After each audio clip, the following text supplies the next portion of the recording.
away. What's up? I said we usually scare people away. I'm kidding. No, we're going to scare the shit out of everybody. Okay, let's pull this up. This is not Matt Ushman. This is alias.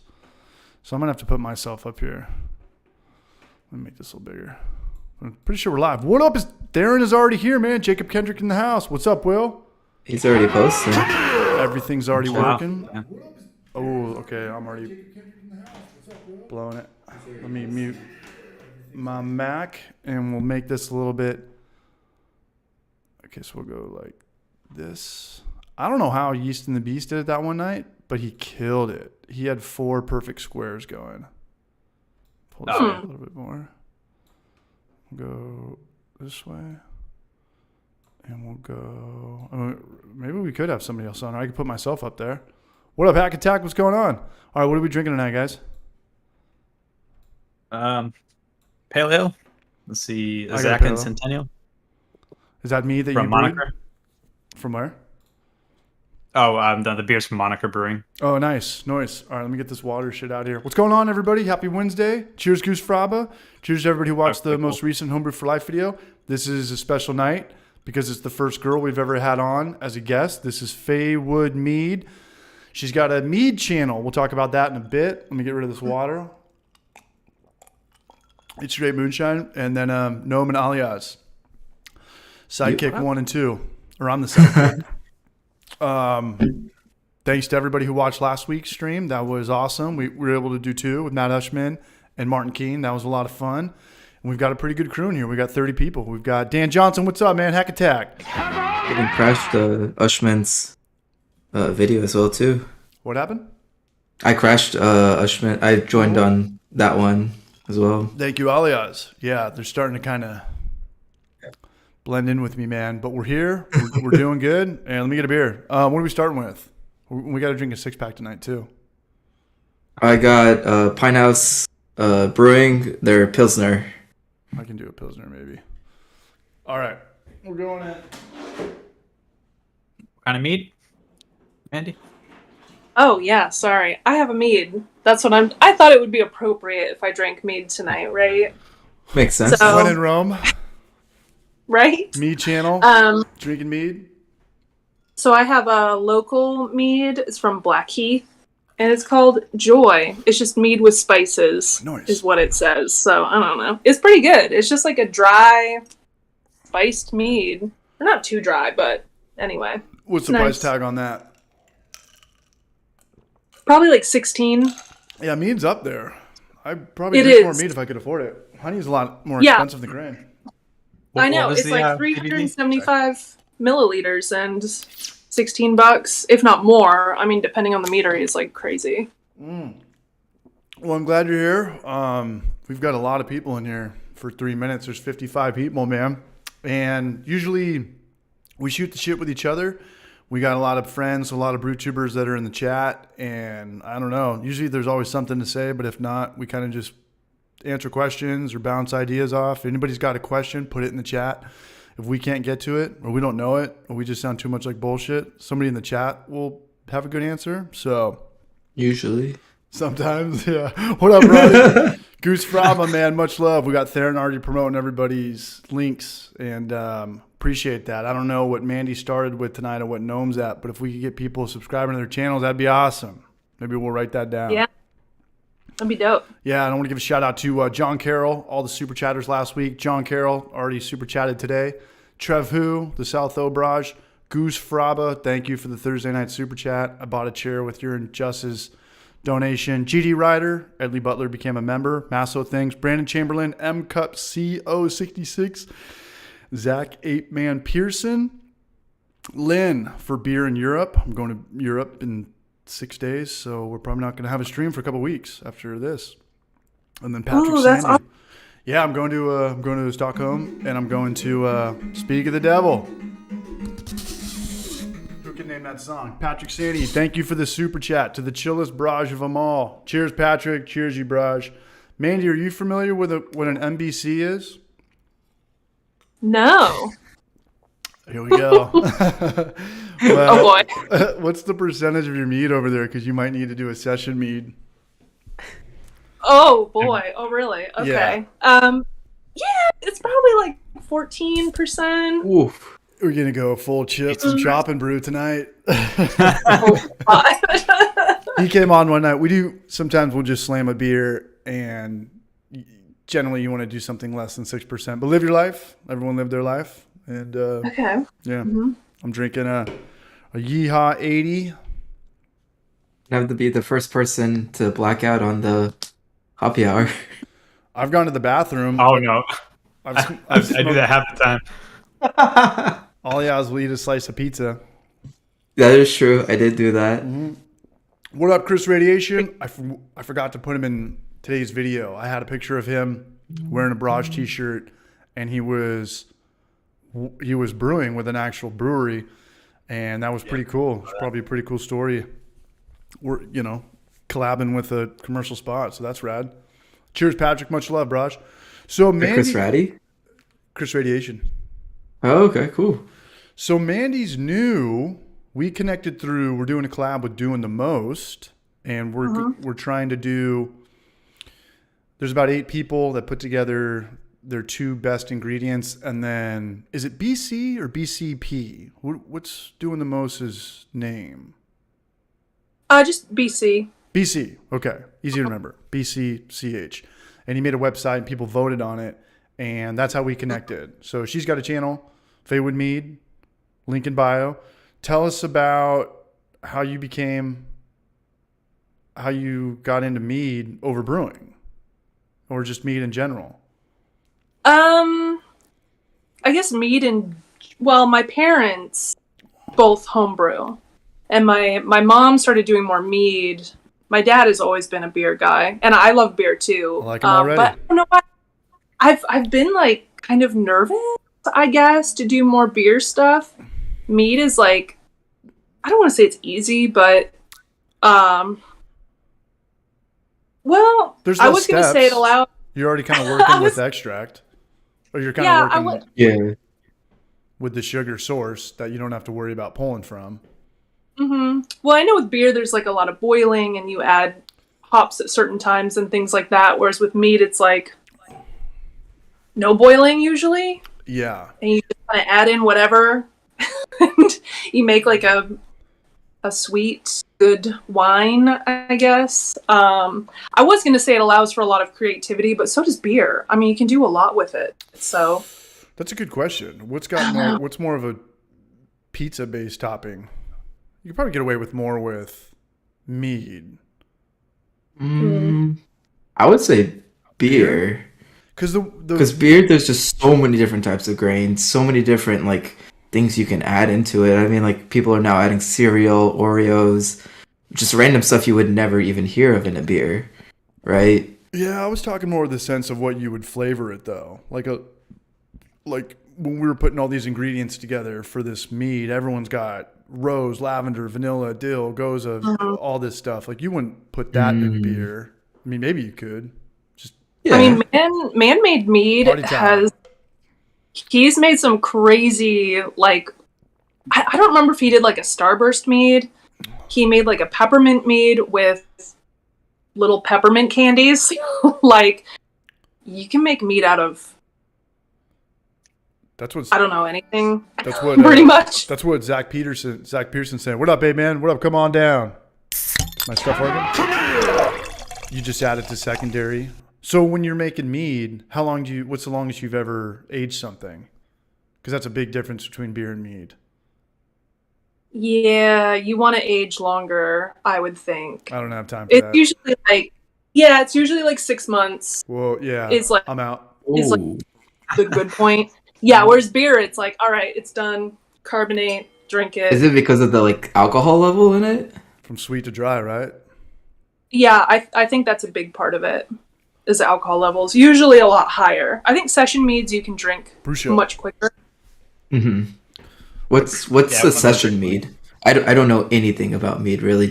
I know it uses honey. That's it. That's a good. What's the average mead? Is it wine like 12 to 14%?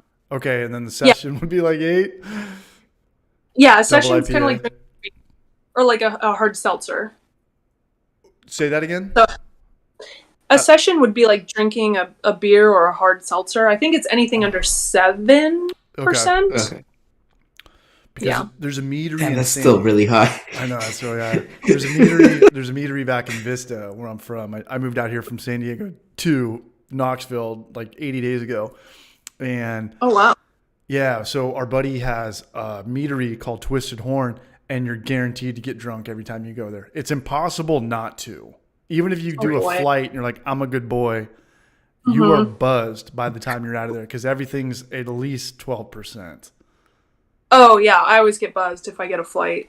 I get one flight, I'm good to go. Got to take it real slow because it's usually like 14%, I think is kind of the average for a lot of meads. Yeah. Depends on where you get it, of course, but yeah, they're pretty high.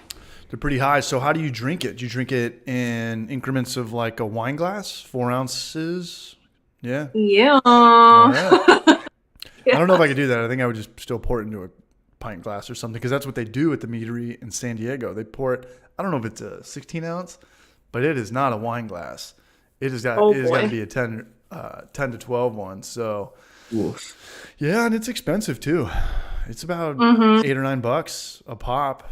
It's a lot more expensive than beer. I'm gonna set up a little thing right now. What up, Fermentation Adventures? Let's put up a poll and see who's subscribed to Faywood. I have 5 gallons of Tangerine Blossom Mead. I have been aging for 8 months, thinking about bottling it soon. Yeah, and you pretty much bottle it, right? You don't keg it off. I've kegged it off.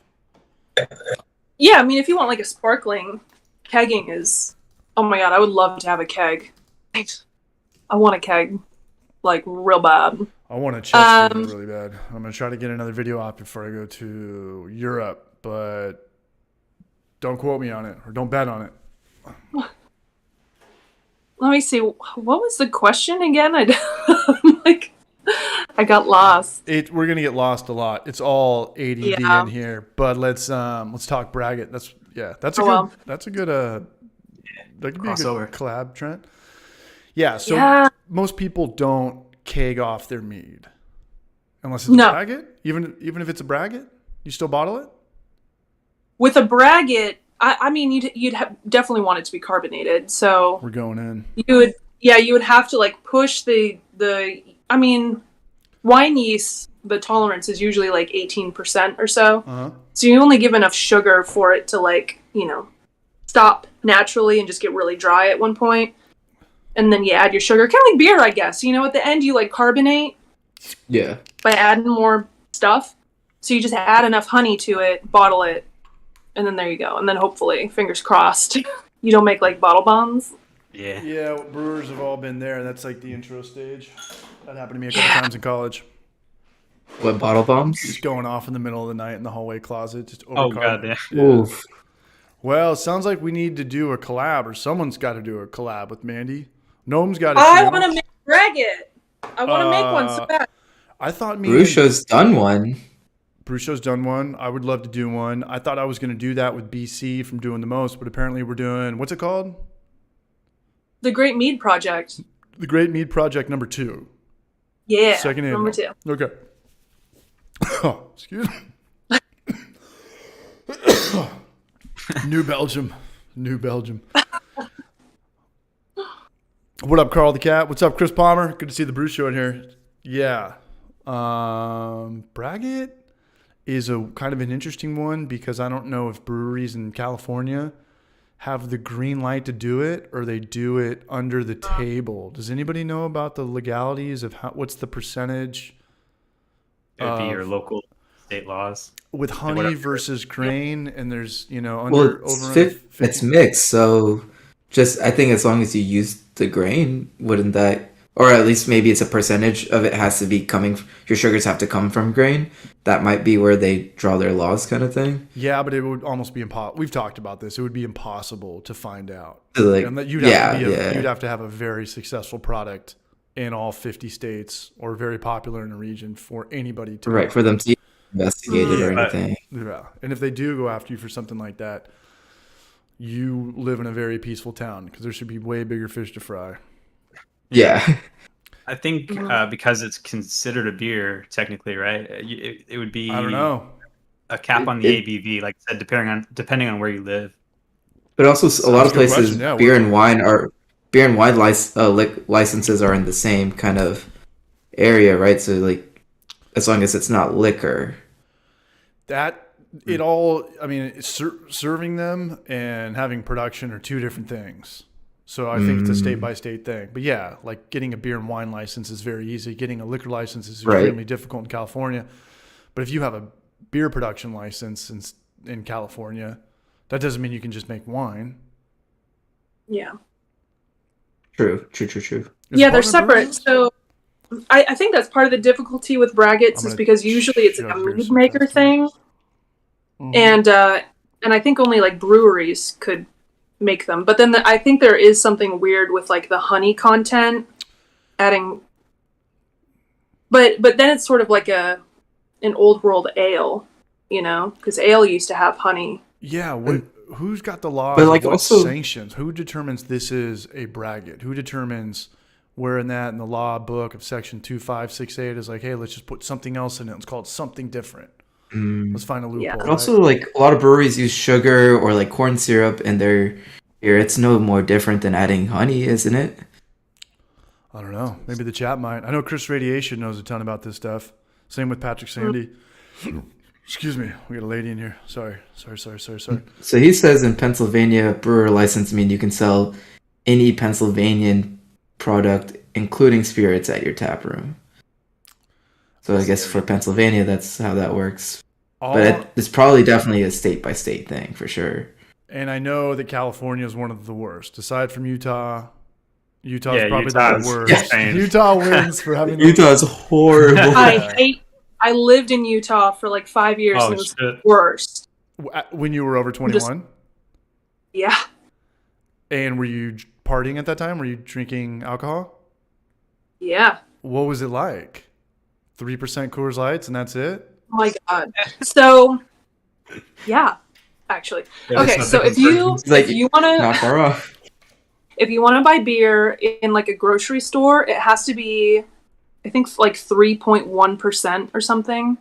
So that's now like it's 5% or less. Oh, really? They changed that? Because we were in Utah last year. And we got everything like grocery store. We were like, let's get as high as alcohol we could get. And it was 5% was all we could find. So we're like, all right. Yeah, it's like, okay. You could find that, but only in a liquor store. And all of them had weird hours because they didn't want people drinking because they're ultra Mormon. And there were a lot of dry areas too, which I didn't live in, thankfully. Yeah. The people call the East Coast, the South, a lot of up there by Maryland and DC, Bible Belt countries, because they're very stringent on their alcohol laws. Nothing is as stringent as Utah. Utah is gnarly. They also have anti-drinking propaganda inside the whole liquor store. As you're spending money. Yeah, it's like as you're checking out, as like on the walls where like your beers and liquor and all that is. And then they also have that's alcohol. Like all your beer that you buy is you pay per can kind of thing. Like if you buy a 6-pack, you're buying each and every single can of that 6-pack. So, I forgot about that. So Mandy, are there bars out there? There are.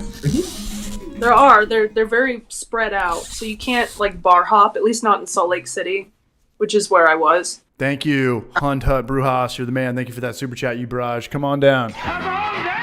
Sorry, there's going to be a lot of interruptions with people subscribing and super chatting and becoming members. So sorry about that. No, it's dope. So tell me about the dive bar scene. How it's spread out in Utah. Come here. Oh golly. Yeah, they want to catch you, you see, if you're out drinking and then you're trying to like bar hop and drive to different bars. No. Those Mormon policies are going to get you. You know? The bars out here are open until 3 o'clock in the morning. That's 1 hour later than California, but it's rare. It's late, but it's rare to see a cop in Tennessee. There's a lot more taxpayer money that goes through California. That means there's a lot more cops.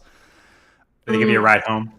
Yeah, it's the old school cop that just throws you in the back and picks you up in the morning, gives you a ride back to your car. But no, it's pretty rare to see a cop. And I live pretty close to the campus down here. They should be everywhere. I could walk to the campus. I could definitely run over there pretty fast. I'm not like living with frat people, but I should see a lot more cops than I should. I think just coming from San Diego where there's just one on every corner. Out here, it's pretty. It seems like you'd have to almost kind of crash your car to get a DUI. Not saying that's good or promoting it, but it's a lot different than California. Today we encourage drunk driving. No. I party my ass off. I'm gonna party my whole life. I will never get a DUI. I don't even have to knock on wood. What up, Demon One? We got a new member. We got the avocado dancing. Demon One is in the house. Welcome to Braj Army. Okay, let's close this poll. All right, thank you for everybody who subscribed to Mandy, the fresh blood, new meat in town. And we also got Gnome's channel in there. Much love to Gnome. We get some. Do you know how many subscribers you have, Gnome? Not a clue. No clue. Good answer. And then we've got Aliaz's Instagram in there, Brown Men Brewing. He has no YouTube channel yet. No YouTube yet. He's building up his social media. 48 Nice. people I'm voted. almost at 200. I'm like 7 away from 200, Guys, so hopefully. you got to get that YouTube channel. Noam, you got to get the cooking videos going, Braj. Yeah. Ooh, Dude, I enjoyed my cooking. vacation. I think Yeah, it's we want to cool. see your barbecue and stuff like that. He sends us pictures. We're in a group text. It looks delicious. I'm just waiting on the video. What up, Michael Wall? Back off, war child. Seriously. Yeah, I'll probably do one soon. Mix it up. Yeah. Let's see. Hell yeah. Shit, if I had more space out here, I don't regret moving in where I moved in, but it was a little bit more impulsive than it could have been. But I can't do anything for food out here unless it's in my kitchen. I can't barbecue. I can't. Damn. I've You got were to talking about that for quite a while. What's up? It seems like you planned it. You were talking about that for quite a while about moving. I wouldn't say it was impulsive. I don't know. I'm judging from the outside. No, leaving San Diego was not impulsive. I was talking about that for a while. But as far as the first house that came up that just looked good and without me doing my due diligence, looking at the backyard, looking at the cement, looking at slab and stuff like that, I didn't care at the time. My whole thing was, I don't have a garage. Let's make it work. But I will make it work because I've got the Clawhammer system now. And I'm going electric. I mean, just Clawhammer brew system really makes it easy to like brew indoors and like just have a small setup as well too. And if it does break, you can just put it on the stove.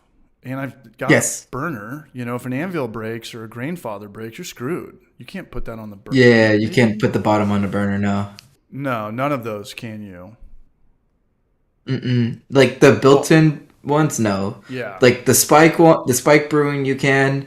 The unibrow one, that one you could as well, because they all have like The separate what? like. The unibrow? Yeah, I know, right? Is that what it's called? Yeah, well, bra. Like Bra, B-R-A-U. Oh, I got it. Okay. Yeah. Yo, what up? Just bought the 120 10-gallon from Clawhammer with your affiliate link. It's too damn hot to brew in Arizona right now. Hey, shout out to Demon One for buying a Clawhammer system, man. Welcome to the Clawhammer Club. Aliaz has got Aliaz has one, and then I never know what Noam has. He's told me 10 times, sent me pictures, and I still don't know what the hell's going on. Noam has a crazy brew. Noam's like, I got this one, but it's a different one than this one, but it's smaller than the picture. Like, what are you talking about? Clawhammer Club Unite. That's cool. I'm gonna send that to Kyle. He's a busy man right now. He's moving. A lot of the YouTubers use it. I mean, Just Apartment. Yeah. That's apartment. Yep. Yeah, buddy. Matt Ushman also has one too. Yep. David Heath doesn't like that. He hit me up and was like, "Dude, are you really going Clawhammer?" I was like, "Yeah, man. Yes. What does he use? He doesn't like the system, or He doesn't like. I think he works for Grainfather. I think the place that he works works out for, pushes like, Grainfather, so it's just. Yeah. Okay, so that's why he's It's fair. I get it's like it. a homebrew supply store, basically. Yeah.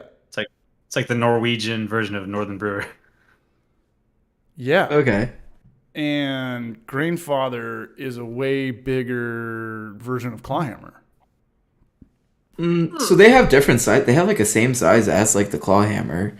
Only thing is like you said, it's the all-in-one, like the anvil and everything like that. What's my fermenter going to be, Chris? It's going to be plastic buckets. Plastic buckets for life. Sorry, Alias. What were you saying, you Braj? The Grainfather is similar to like the anvil and all those, like just nicer material and all, probably just nicer equipment and whatever. Yeah. But it's pretty much the same where like the element is built into it. Right. And you can't like, if something goes wrong, you can't take a piece and replace it or whatever. Right. Does anybody in here have a Grainfather? I feel like those were more popular in 2018. Those were very popular when I was starting to brew. Because it was the only one. There was I forget this. It was this off-brand, like it was like a bootleg version of it, and they were like, instead of paying like $1,000 for the Grainfather, you'd pay like $350 for this one, and it was mixed reviews. Like things would break, and they were just like, it's hit or miss if you get a good one or not. I mean, sooner or later, everything's going to kind of break. The more elements, the more they have gadgets to make it gimmicky. That's another thing that can go down.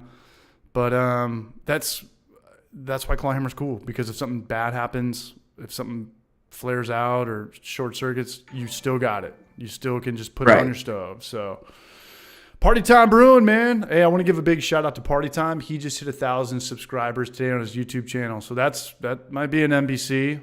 Party Time. Maybe we can get him on here. I don't know if he's booked up. But congratulations on the first 1,000. Cheers, James. Nice. Cheers, Party Time. Congrats, man. Hell yeah. How many subscribers do you have, Mandy? 2,000? I was at 1,800. How long you been putting out content?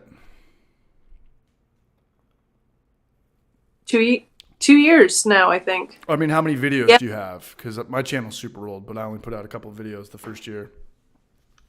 Yeah, I think Sunset? like maybe 100. Oh, you put out a lot of content. Damn. Okay. Do you think you want to do a brew? Would you ever want to switch over? Because I think you're going to get some more shine making beer. I think beer's more popular. It definitely is. Mead is so niche. I know. I mean, I didn't want to say it. It's growing, but it is very, very niche. I mean, I love beer. I've made one. I made a box, like a kit. I have a pot. That's how I just put it all in a pot on the stove, and there we go. Well, maybe we'll talk or we could talk on this. I don't know if you want to do a collab or something like that. I mean, we're not that far from each other, sending each other beer, shipping beer, something like that. Shouldn't be too big of a problem. Yeah. But yeah, beer's a small community. I would imagine Mead is a lot smaller. But me, Alias, and Noam were on here a couple weeks ago, and we were talking about breweries opening up in 2022 and whether it's a good idea or not. We all decided, yeah, it's a great idea if you know what you're doing. And the place that kills it the hardest in Knoxville is a cider place. And that surprised me very much because I don't even know of a cidery in San Diego. I'm sure they're there, but they were never on my radar. And yeah, we talked about it, Alias. No, I mean, it's just, it's getting bigger. It's gluten free. You drink it in the same formula as beer. You're not going to get wasted. There's a couple cideries here in Austin, and they're always been killing it. They're making money. We talked about it because all the girls want to go there, and then us douchebag guys show up. Oh yeah, and, yeah.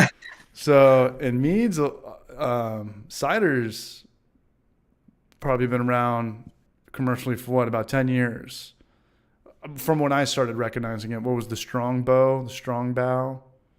Oh yeah, Strongbow was the first kind of commercial, and then Angry Orchard popped up. And then, who else? Angry Orchard's is the bigger one. That's a huge one. They're huge, yeah. So they're everywhere. So me just needs time, and sooner or later, things that are good tasting with the right exposure. I mean, it could kick off a serious trend, a permanent trend. Yeah. Got some new faces in the house tonight, man. What up, Michigan Brews? What's going on, man? Drink King Beer. Sprayton Cider Tasmania. Does that mean you're down in Tasmania? Back off, war child, seriously. What is everyone Dang, brewing for summer? that's A citrus wheat sounds pretty solid. What's up, Minnesota Fats? Wow. Short Bus Scotty. I'm lost with all the equipment you were talking about. I'm using things I dug out of the storage unit I put away years ago. I'm sure they still work just as good. Wipe it off. Wipe off the cobwebs. Clean it up. What's up, Sunset? What up, Texas in the house? What up, Yardbird? No, what are you working on right now? What's going on in your fermenter? Oh, geez. I have like 4 different beers going at the moment. Oh, really? 2 of them are behind me. I have 2 different saisons behind me. Nice. I have a 10-gallon sour going. Damn. Something else too. You- I can't believe I forgot. Are these going to end up on the internet for our... Yeah, I'm like 4 beers behind, dude. I'm still. I recorded like a tasting for my West Coast today. I have a hazy to do, and then like I said, the saison and the sour coming up. So Looking forward to that. I have kind of a backlog. I don't know. I never feel like doing the tasting, so I just put it off and put it off. Like the West Coast, I brewed 44 days ago, so like Nice. it's not going to get any better. Obviously, it's only going to like start declining, especially in aroma. So I don't know. I did it today. Hopefully, like when I review the footage, I don't feel like I look like an asshole, and it's worthy of editing. Yeah, But I mean, we'll see. you're never not going to feel like an asshole. But Yeah. I look forward to that, and be grateful you have a backlog. I am officially out of videos. I need to put out content.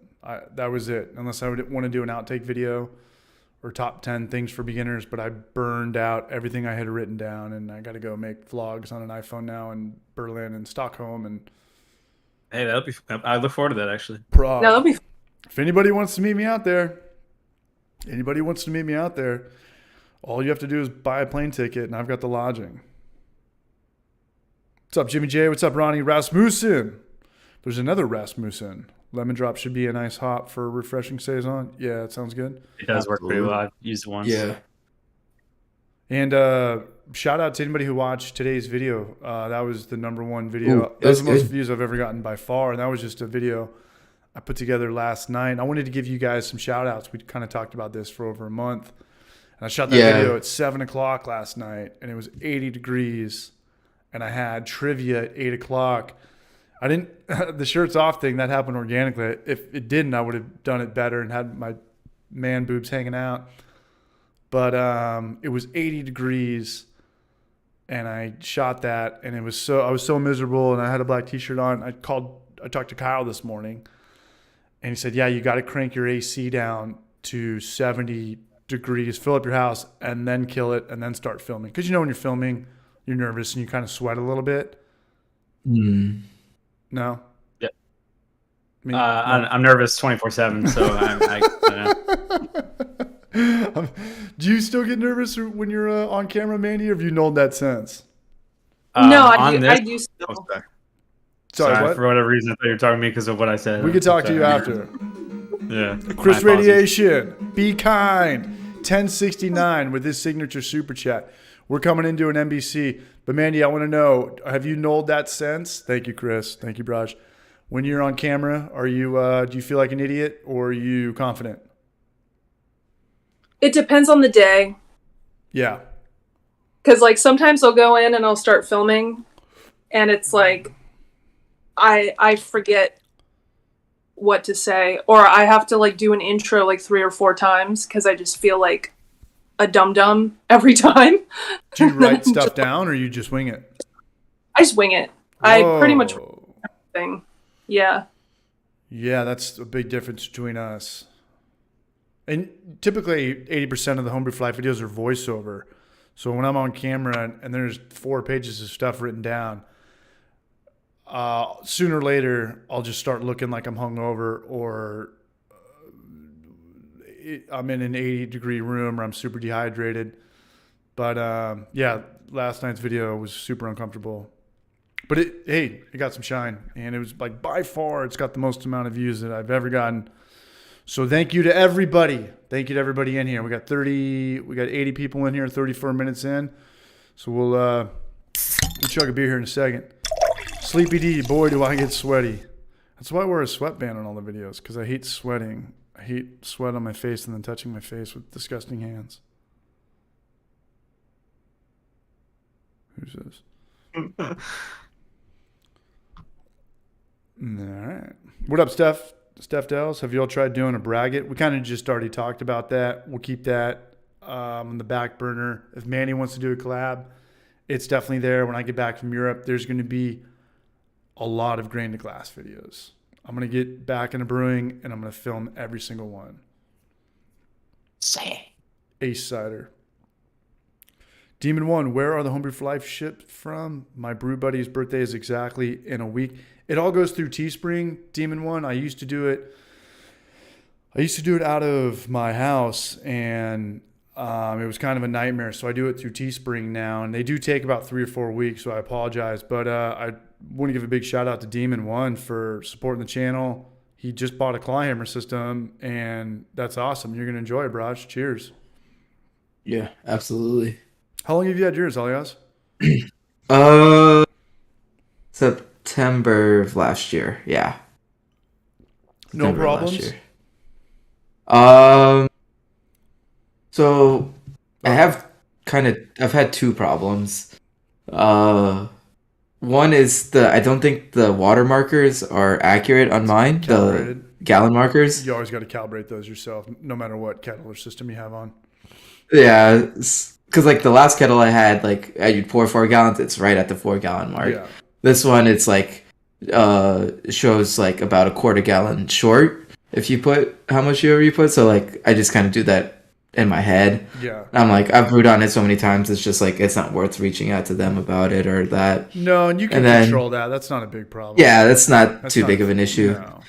And then my pump sometimes, like if I don't know if it's because like it gets clogged with like PBW or whatever. Like I'll hit the pump switch and nothing happens, but like I was like, I'm like, oh man, what's going on? And so me being a car guy, I just hit it like a starter and it kicked right on. And so I was like, all right, well, I'll just do that every single time. What do you mean a starter? Like a car starter, like, you know, if like your car starter sometimes doesn't work, you kind of hit on the solenoid a bit and just knock it. And I don't think anybody in here knows that except for car people. Like any of my car friends that are in the chat, they'll know that one. But yeah. In Clawhammer's defense, I've broken every pump that I've ever had, and I don't use pumps anymore because I just put it. I take the oven rack and I put it on top, and then I put the grain basket on top of that. Mm-hmm. That's what I used to do with my brewing a bag system. I would pull out the grain bag, put it on top of on top of the oven grate. Yeah. And one person would hold the bag, one person would wear like the barbecue like rubber gloves kind of thing. Oh yeah. And around and squeeze the hell out of it. But you've never had a problem with the electrical box, the meat and potatoes of it? No, I mean I even dropped it in water, like oh shit, because that's what you want to worry about. Yeah, so we were doing cleanup this and is a good story. This is good promo now. Yeah, I know, right? We were doing cleanup and it fell off the counter so I have a cooler that I use for recirculating cold water through the plate chiller. Right. Since the cold water here doesn't get colder than like 75. So I had to create a way to push colder water through there. Yeah. And so all this ice is melted, the pump's still in there, and we're doing this cleanup, and the controller falls from the counter into there, and I immediately pulled it out, and like it was there for like maybe a half a second, and just water is pouring out all the pores of it, like all the holes, and I'm just like, I just got like, this is probably like my 3rd brew on this system too. Home Alone skit or something, man. And so I quickly didn't even trigger the what is it, like what's it called when GCIF or whatever, the ground. Yeah, like you know how certain plugs they have a little breaker and then yeah. they'll trip if the water hits it or whatever. Yeah. And so GFCI, Goose Frobs. GFCI. Braj, Goose Frobbies. And so yeah, I pulled it out, didn't trigger it or anything. I just let it air dry. I opened up the back, let it air dry overnight. Good to Closed go. it up the next day, plugged it in. It was like nothing ever happened. So That's awesome. That's because that's what you have to worry about. It's that thing. and going so like south. I don't know if I reached out to them or not. But like I remember watching a video of them saying, Put in rice, big ass thing of rice. These things are like so that would have been one. That's a lot of fucking rice That's because of how big it is. That's a big Tupperware container. Two, you don't want to immediately put it into rice because sometimes you can cause things to expand with how the rice is going to react to it. So you definitely sometimes just, if you can air it out, that's the best way to do it. Just air it out. Duly noted. Let it just give it time. Just give it time. Just give it time. Give it exposure. Like if it's like enclosed and stuff like that, yeah, you want to use that rice to kind of draw out that moisture. But if it has like a backplate that you can expose it to just like fresh air, that's kind of the way you want to go. Got it. Jacob Kendrick. Yeast and the Beast knows the whole hitting the solenoid trick. They all know what's up. Everyone knows the GCFI. Jacob Kendrick says, I never thought of weighing your water. I think he means calibrating your water. And the best way to do it is just to get milk jugs and fill it up. Those are the most reliable source because I've done the He water. means weighing it. The what? Yeast was talking about weighing water to see if it's accurate. That's what he was referring to. Yeah, or you can weigh water. What's water? Like 8.00 something a gallon? Something like that per gallon, yeah. Like 8 pounds. I forget exactly which, but I don't know. It seems like a weird way to... it seems like it works, but it seems like it's taking the long way home. Yeah. But I've done the water filters. What's the one with the penguin on? The ones outside of 7-Elevens and all the liquor stores, and I've poured 5 gallons in there. They kind of give you a loose 5 gallons, so you might want to calibrate that. Pour it into something that you know is I just buy gallon jugs of water from the grocery store. That way. That's a safe bet as well. Because I used to do distilled water because I used to do all my water chemistry from scratch. And now I only do that for hazies and West Coast IPAs. Rest I do just spring water with like bottles, like the gallon spring water and then a Camden tablet. Got it. Again, I kind of got lazy with water chemistry. Can't get away from distilled. Like once I switched, I noticed an immediate increase or improvement in my beers, and I just can't go back. Oh, really? Interesting. Yeah. What do you do? I noticed that from going from tap water to distilled. Not so much from distilled. Water, unless you really know that your state. Yeah, especially in Austin, I didn't realize how hard our water is here. Same in California. And so it's just like, yeah, that made a huge difference going from tap water to distilled. We're drinking beers fast tonight. What do you do for water, Mandy? What do you do for your mead profiles? I am very lazy. Tap water? And yes. Really? But I have well water. That's a game changer because you get all the minerals. Yeah, and the flavor is like very clean. I mean, it does not taste like fluoride-y. Right. That a lot of tap water tastes like. Yeah. So, yeah, it's nice. Yeah, when you drink the tap water in San Diego, I mean it tastes dull. You could just obviously put it on some ice cubes to hide that stuff, but if you're drinking at room temperature, it is brutal. It is brutal. Yeah. Unless you just came back from running or going to the gym. Other than that, it's pretty much undrinkable. So what do you pay? Like how big are the yields of your mead batches? Is it 5 gallons? Or if so, or if it is, what does that cost to put together? I tend to do like very small batch, so like a gallon at a time usually. Just because it's easier for me to manage and I like to experiment a lot. That's like mostly what I do on my channel is I just pick some ingredients that I want to try and go for it. Do you use the same water and honey every time? Your well water? No. Well, I do use the same water typically, but honey, there's so many different honey varietals and they all add their own flavor profiles. So I will kind of mix it up, but I do tend to work with like orange blossom a lot of the time. I don't know if y'all have tried orange blossom honey before, but it's amazing. Orange like it blossom tastes like honey sounds good. Can't say oranges, like sugary oranges. It is so good, and you taste it in your mead. Sounds expensive. It's like what? $5 a gallon? $5 a pound?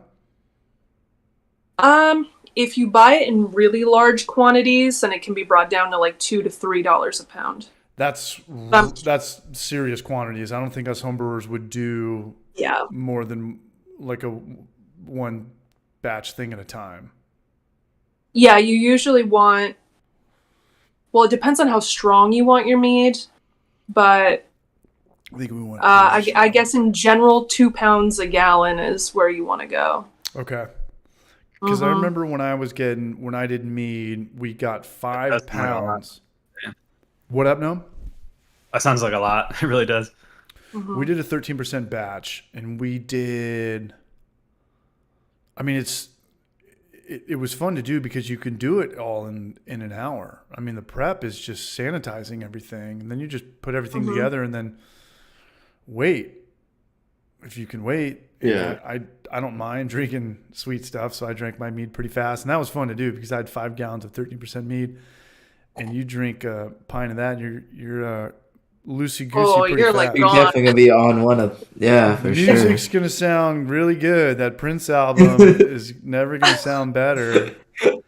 And I think we paid $65 for Temecula Valley. It was all the organic, every hippie turn you could slap on it, non-GMO. So I think we paid top dollar. So it was like $65 for 5 pounds. Oh, which sounds like a lot, right? Because grain is That's like a lot. $5, $10. Yeah. No, grain's what? Probably like $15. Depends how you buy it. If you buy it by the pound, depends how much 2-row you're doing. Andrew Irwin, howdy y'all. Just discovered your guys' channel and been home brewing for the last 3 months. Drinking a cherry saison right now, made with RO water. Cheers, Andrew. Welcome to Braj Fest, man. Get over here. I do. Andrew, what's the difference between RO and distilled? A lot. Filtered water versus nothing water. So RO is filtered. Yeah, and like the filters break down. Obviously, you have to replace them. Yeah, they're like these little microscopic things that have to. Oh, sorry, no. Okay. Oh, it's all good. I mean, you probably know more than I do. Have a filtered water is filtered water. It's pulled out through a filter, as the same with distilling, and it goes through condensation and then do another thing, so it leaves all the minerals behind.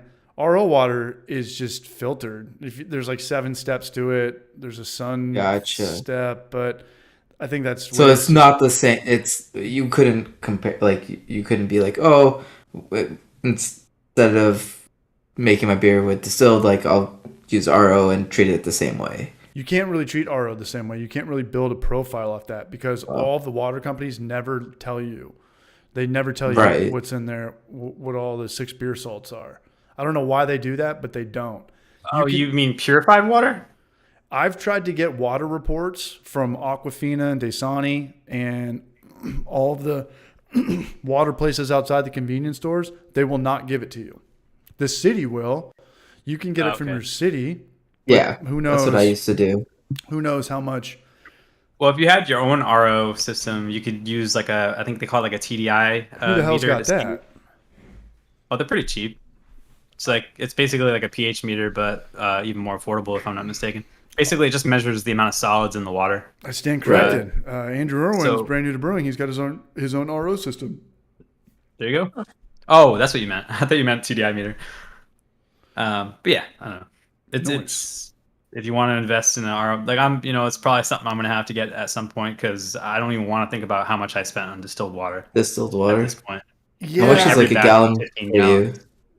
I know distilled water is kind of a weird thing. You're like, my most expensive part of this batch was the water. Yeah. Crazy. Cheers, Guillermo. That's ridiculous.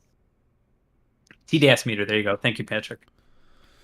How much is a gallon of distilled water for you? It's just $2, $1.50 on a. Oh, really? Sale. Yeah. What about you guys?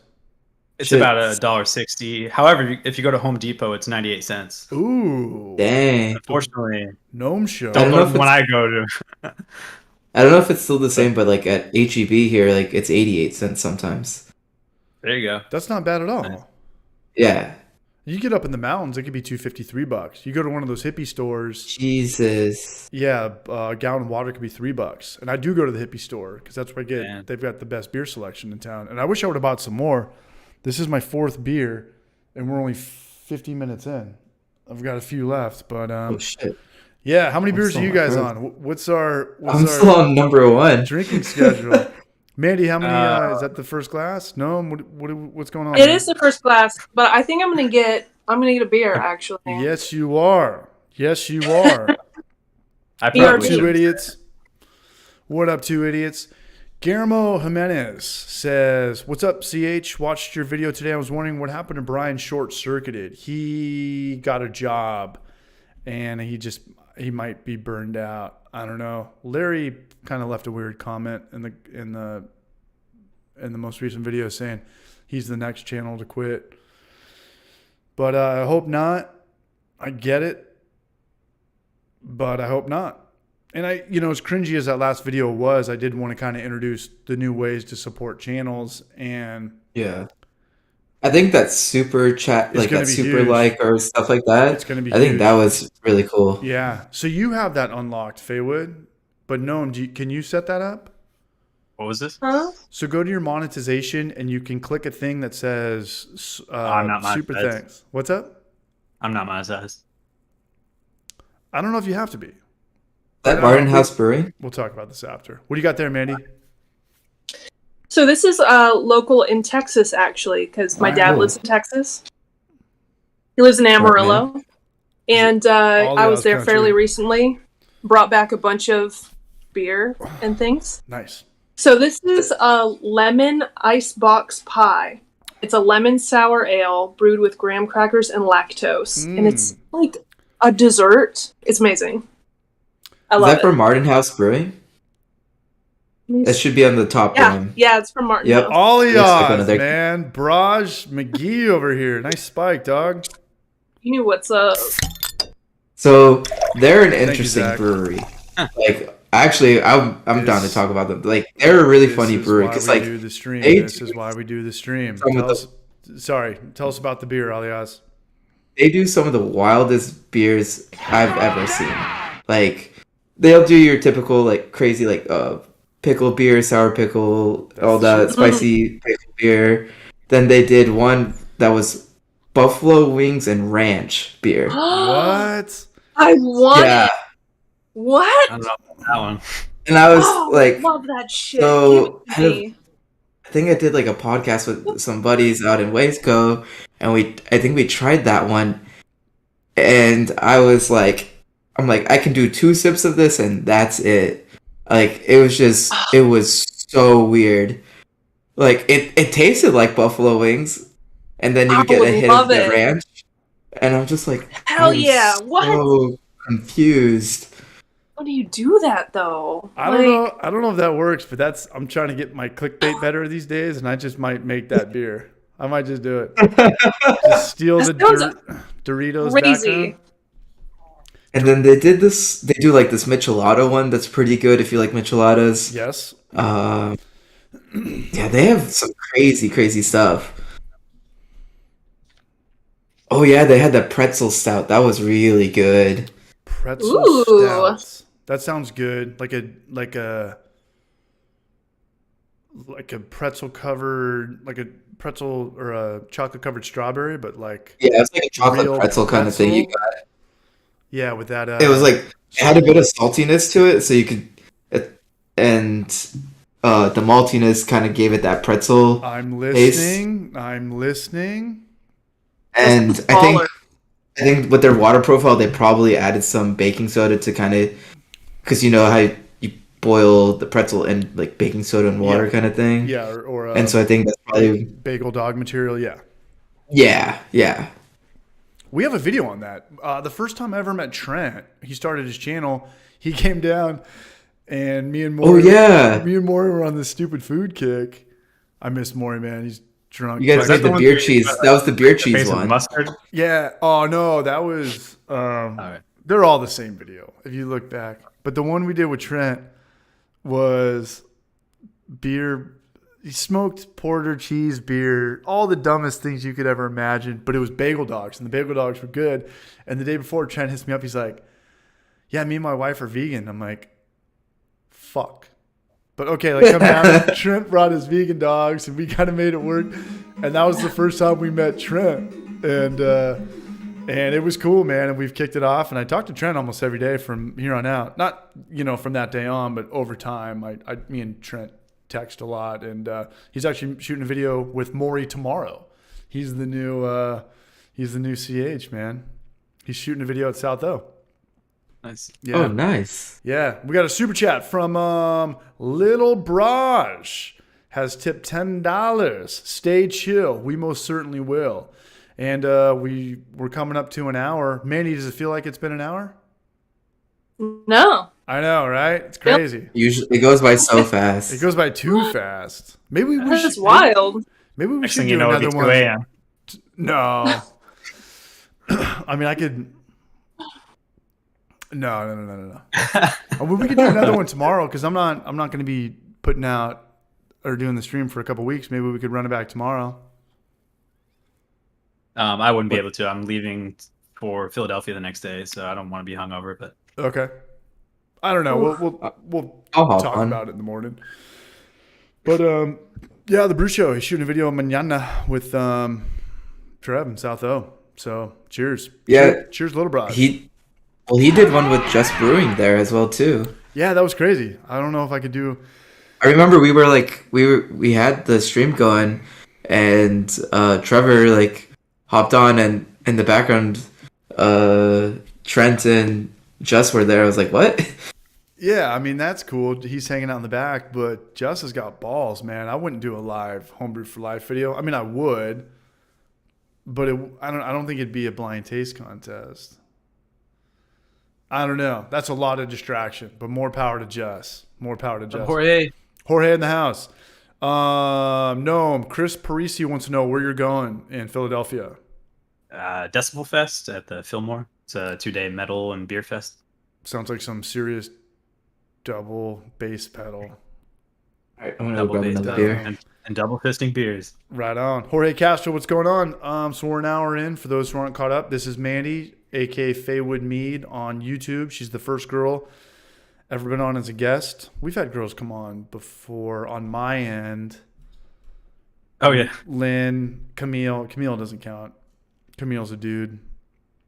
And some other people. But as a guest, Mandy, you're the first person. So thanks for being here. Thanks for having audio, video, all that stuff set up. And I was watching your videos. You have a very good production setup. Thanks. How many studio lights do you have? 2. No, you have more than that because I've seen you. Maybe it wasn't where you're at, but you had 2 shooting this way, 2 shooting that way. And then you kind of had a Clawhammer thing going on. Well, I do have. I haven't been setting it up, but I do have like a hair light. But I've got 2 big standing lights. Like I have 1 light on right now. Chris Vodka.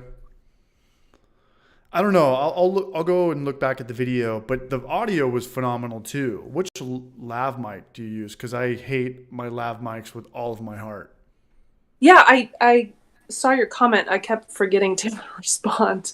It's a Tascam. I think it was like $60. That's it? Really easy. It's like TAS. No, I know it. Yeah, it's an Amazon choice one. I got a question though. Is it wireless or do you have to like plug it into your camera? It's wireless. Really? Damn, that's cheap. That's super Yeah, cheap. it's a little recorder, and I just hit the record button to turn it on, and it just goes. And I stick it in my pocket. Oh, I got you. All right, okay.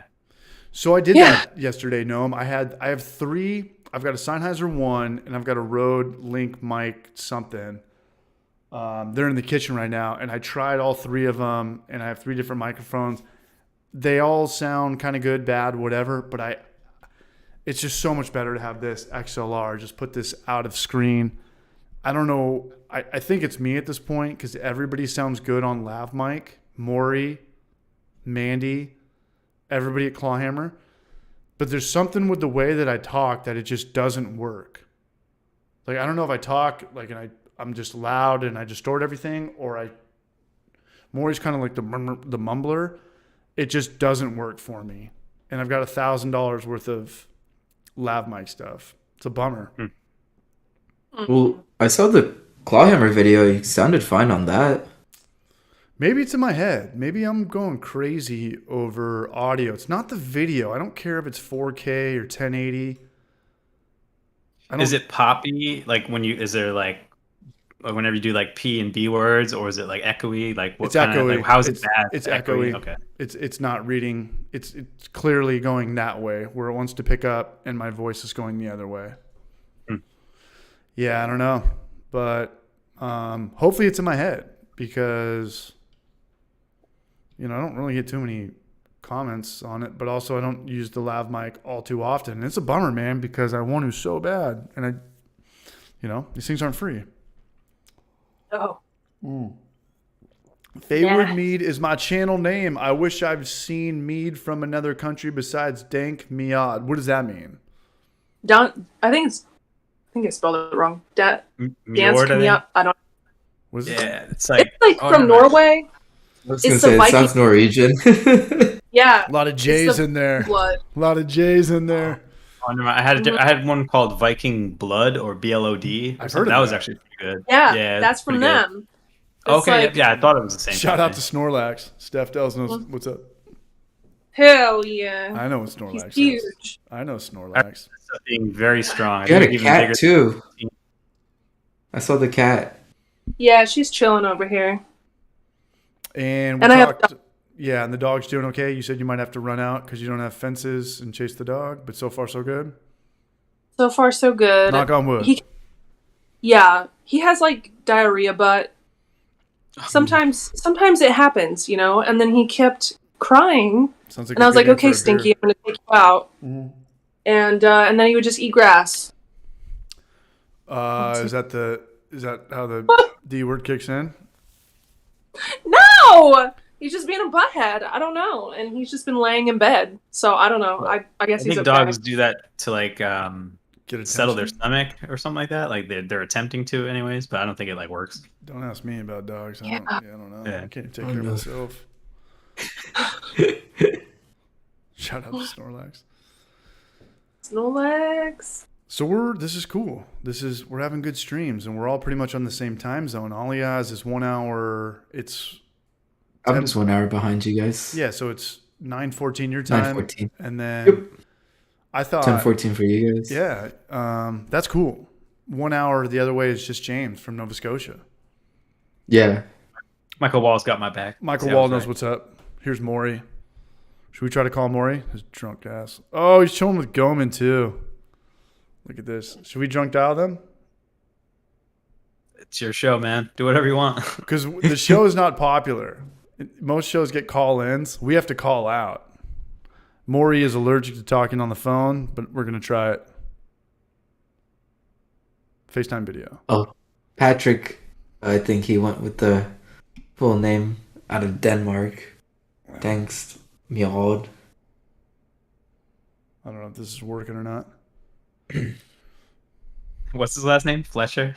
Maury Fletch. Sounds like a made-up name. Cop asked you what's your name. Maury Fletcher? Yeah, it sounds like a name that Ferris Bueller would use when he's trying to... What's your real name, Ted? Yeah. Reservation for Maury Fletcher. The Sausage King of Chicago. Oh, these guys are losers. I'm the wrong person to ask that, Andrew. I would... What's everyone's opinion on decoction? Yeah. Decoction mash, overrated. Don't do it. Step mash and decoction ain't my thing. I did that stuff. I got no difference from it, but I only tried it once.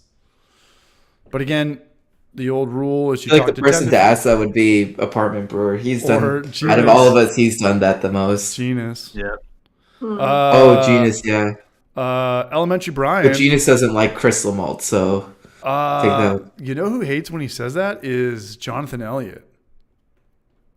Jonathan Elliott. Well, it's not Jonathan Elliott anymore. It's Battery 245. Battery Brewing 245. Sorry, let me kill this. John Tonemo, yes. Yes. Oh, shit. Here we go. What up, dog? Oh, he answered? More, you're on the internet. I know. Do something. Yeah, we've done a bunch of videos together. There he is. Yep. It's like he's. You got to say something. Are you going to throw up? Looks like he's about ready to swashbuckle. Looks like he's ready to beat up a nerd or go on vacation. I can't He tell. looks so angry. He looks like the bad guy from Revenge of the Nerds. Free Maury is right. You got to rub it 3 times. Yeah. It comes out like a genie. Wow, bringing it right back. There's Goman. Goose Fraba. Free Maury. Where are you guys at, Maury? He looks like a boomer trying to figure out his phone also. Maury, it's CH. Bark twice if you're in Milwaukee.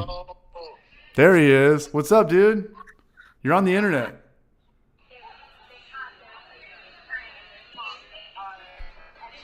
Can you see what's going on? All right, that was it. We tried. Hello, Michelle. Cheers from Knoxville. This is the chat. You guys are on the internet right now?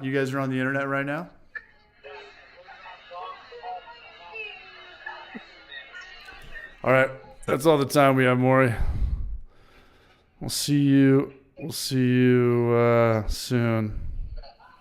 How do you I do have a question for Mandy, actually. Have you ever tried dry hopping your meads at all? Good question. Is Maury wheezing? Once. Yeah. Oh. I made a historical mead, and it's sparkling, actually. And it was made with sage and hops. It's like a 14th century German mead. Oh, so you use it as like a bittering? Like you boiled that one? Mm-hmm. Okay. Yeah, it was a bittering hops with sage. Right. But that's the only time. Hoppy mead sounds legit. Oh shit, here come the hiccups. We drank too fast. I drank too fast. I bought a bunch of hops because I wanted to dabble more in it, and I've also been like, wanting to make a braggot, so I have a bunch of hops. I'm like, right.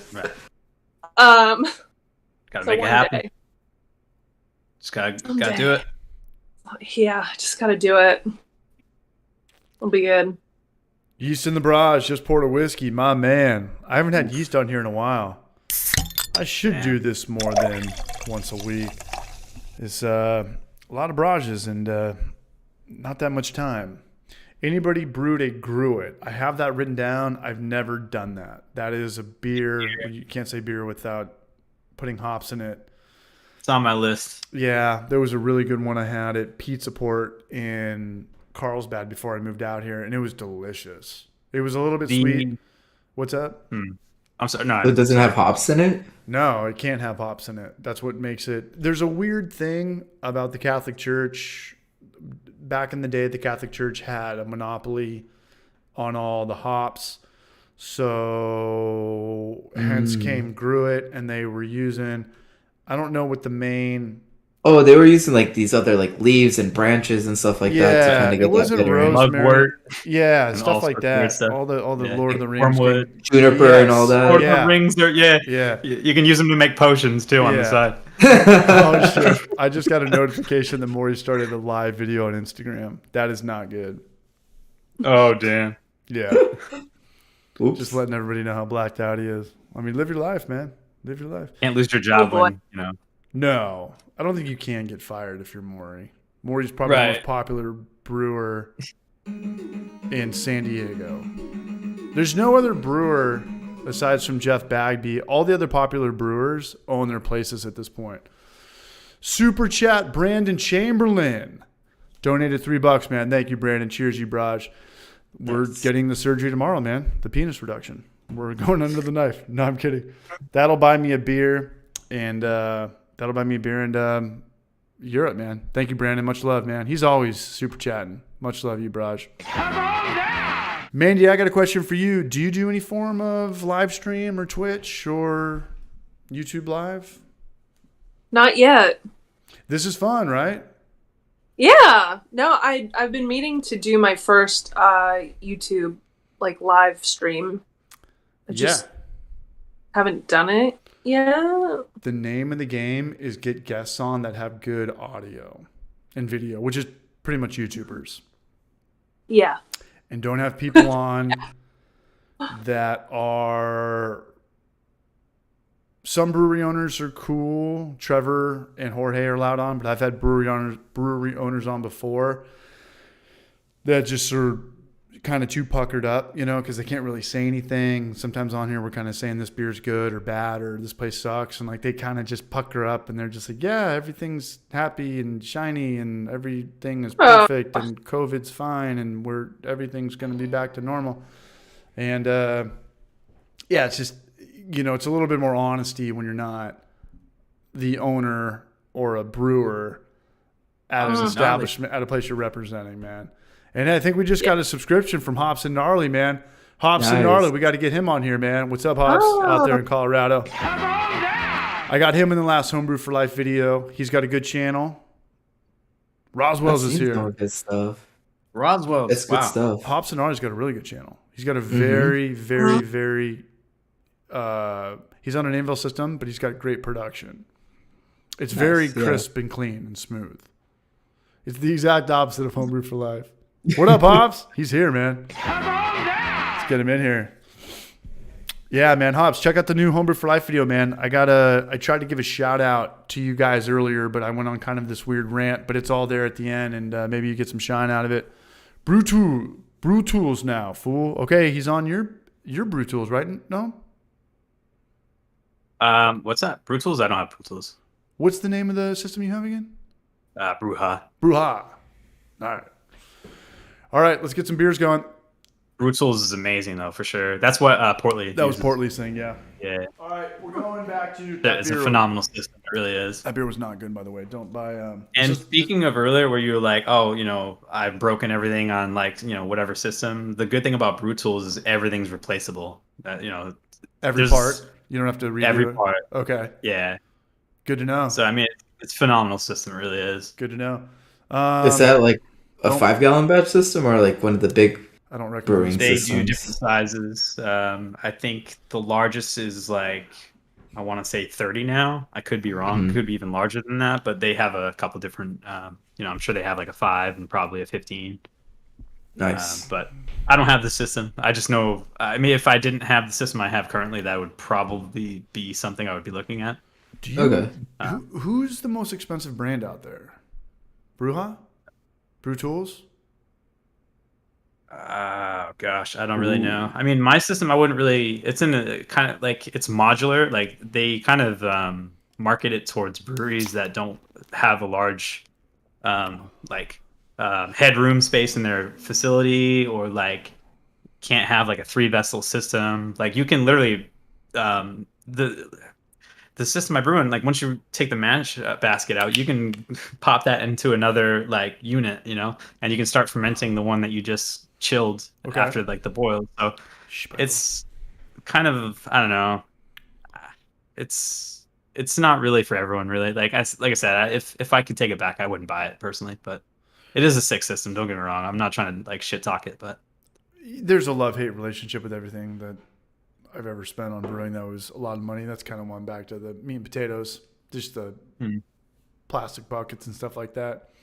East of the Beast says Blickman. Yeah, Blickman stuff it's pretty expensive. Oh yeah, their stuff is expensive. Yeah. SS Brewtech for sure. Spike SS Brewtech. I mean, I think that Blickman made a brilliant move coming out with Anvil because it keeps them competitive, kind of thing. I think they can reach both ends of like the higher end market and people who are cheap and stuff like that. And they kind of did that before anybody else did, because what's a Spike Flex Pro? $300. You know, it's like there's the price point is it's not like with fermenters. It's not okay, so every fermenter's competitor is ultimately like a price point. To me, they're kind of all the same. I mean, like at the end of the day, you're storing wort and you're trying to transfer sugar into alcohol. But everyone's like got the $500 one. But Blickman was the first one to be like, hey, let's have the $500 one and compete with SS Brewtech, but let's have a $100 Anvil one and we'll compete with, I don't even know, SS Bucket now. So it's the same. Yeah. Yeah. You know what I mean? That was pretty much their competition at that point.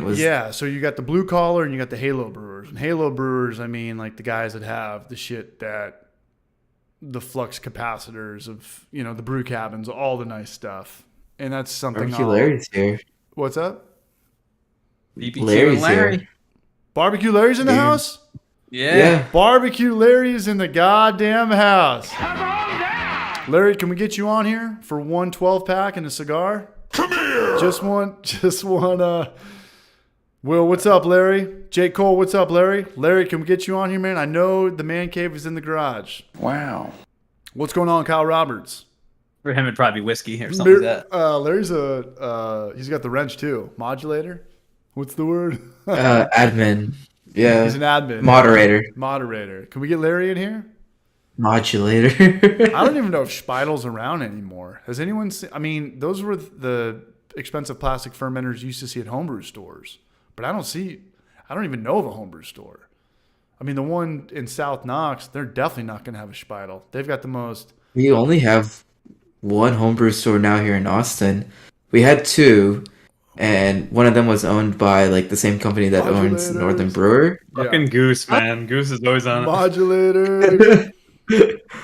And they shut it down. They're like online only presence, which sucked because they were in like a great location. Like they were just near North Austin, so like anybody downtown or north of downtown could easily go there and be there within like 20 minutes max, kind of thing. Nobody wants to pay for. And they had like the best selection of grain, best selection of like hops and stuff like that, like equipment, all of it.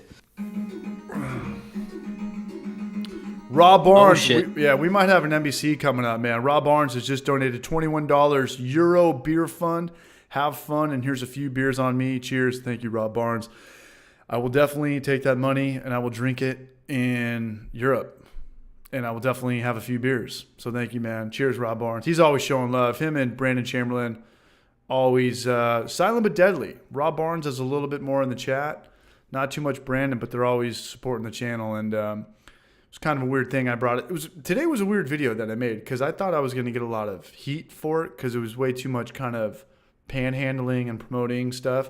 But I think that super chat thing or that super thanks thing is going to be great for everybody.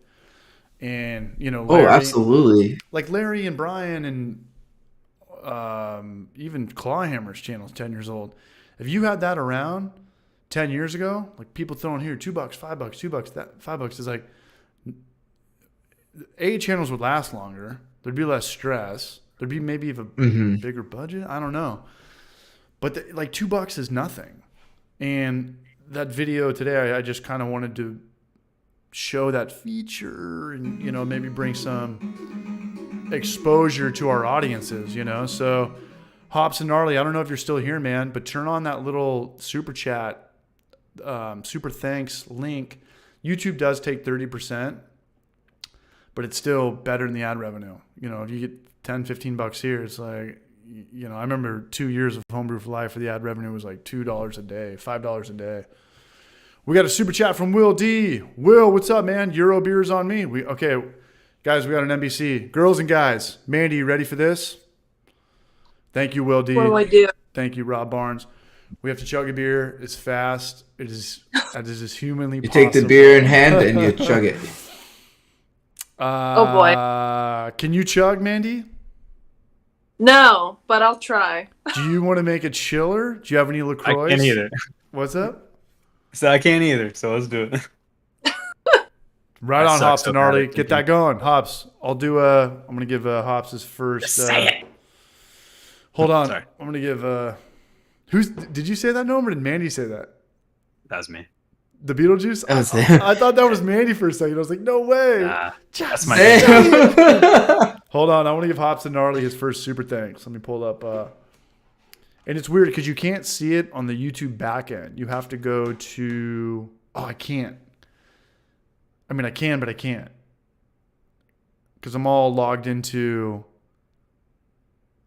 the Hoppy Hour right now. And if I switch over to Homebrew for Life, where my credit card's logged into, it'll kick us off. But I want to get I want to get Hops and Gnarly some shine. Check out his channel. And if you guys enjoy his content and if you want to keep it going, not everybody has to do this full time, but just to keep a channel around and throw them a couple bucks. New feature called Super Thanks. Super Thanks. But I'm not going to fuck with it right now. Dude, is Larry going to come on? Cheers, Hops. Cheers, Hops.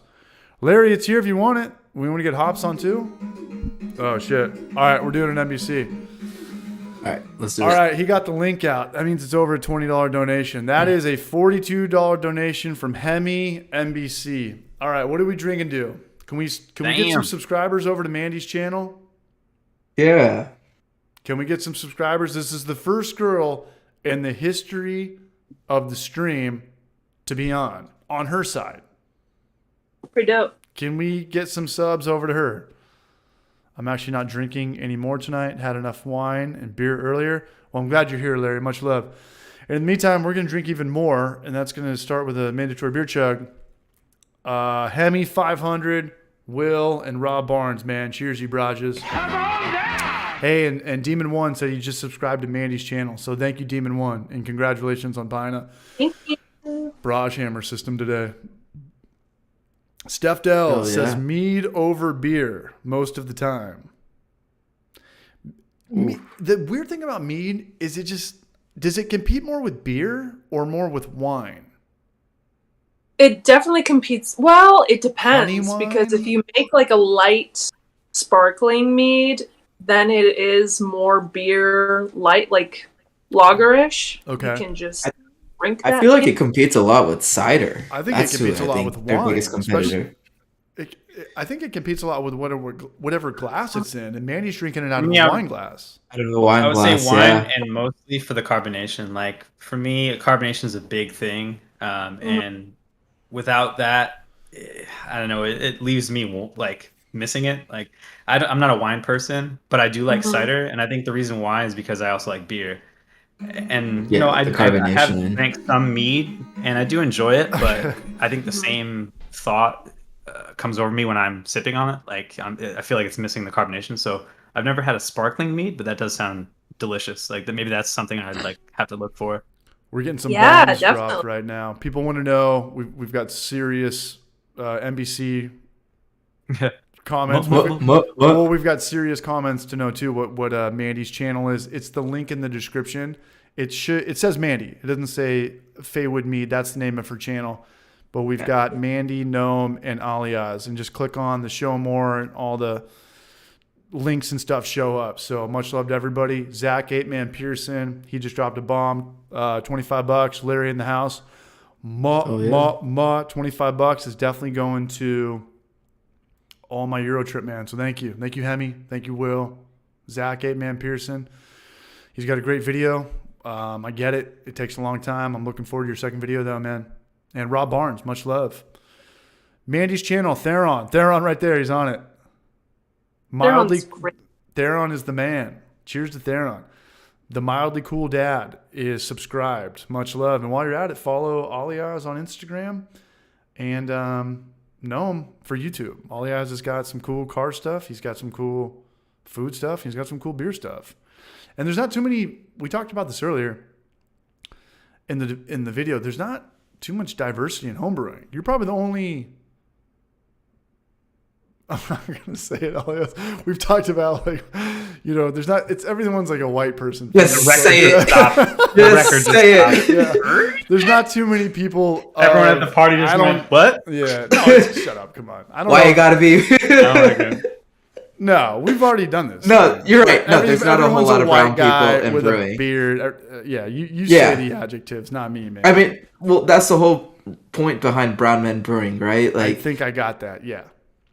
Like you don't really see Indian people in brewing. You don't really see just people who look like me into brewing, and so it's cool because I went to Cambridge Brewing Company in Boston, and I got to talk to made friends with the head brewer and his team there, and so like they were doing a brew day, and so I hung out with them while drinking beer and just chatting with them and talking about their systems at home, at work, and stuff like that, and how I brew. And they're like, "Whoa, that's cool." And he's like, one of the guys was like, "It's cool to see somebody who doesn't look like me brewing beer, because like everybody I know kind of who brews beer around like our age is just like that's a looks compliment. like me kind of thing." Yeah. And I was like, "That's cool." I think you froze up too, by the way. It also shows Oh, you me?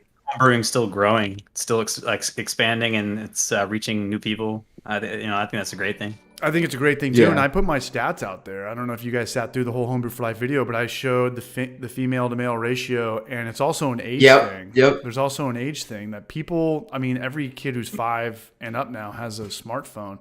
They're not looking at anything. They're not looking at any of our videos. They're not looking at cooking videos. Right. I mean, they're not old enough to really go through like. Yeah, but if I would go back in time, if I wanted to get a fake ID and figure out how to make beer in I feel high like school, I would. a lot of high schoolers would love Homebrew for Life.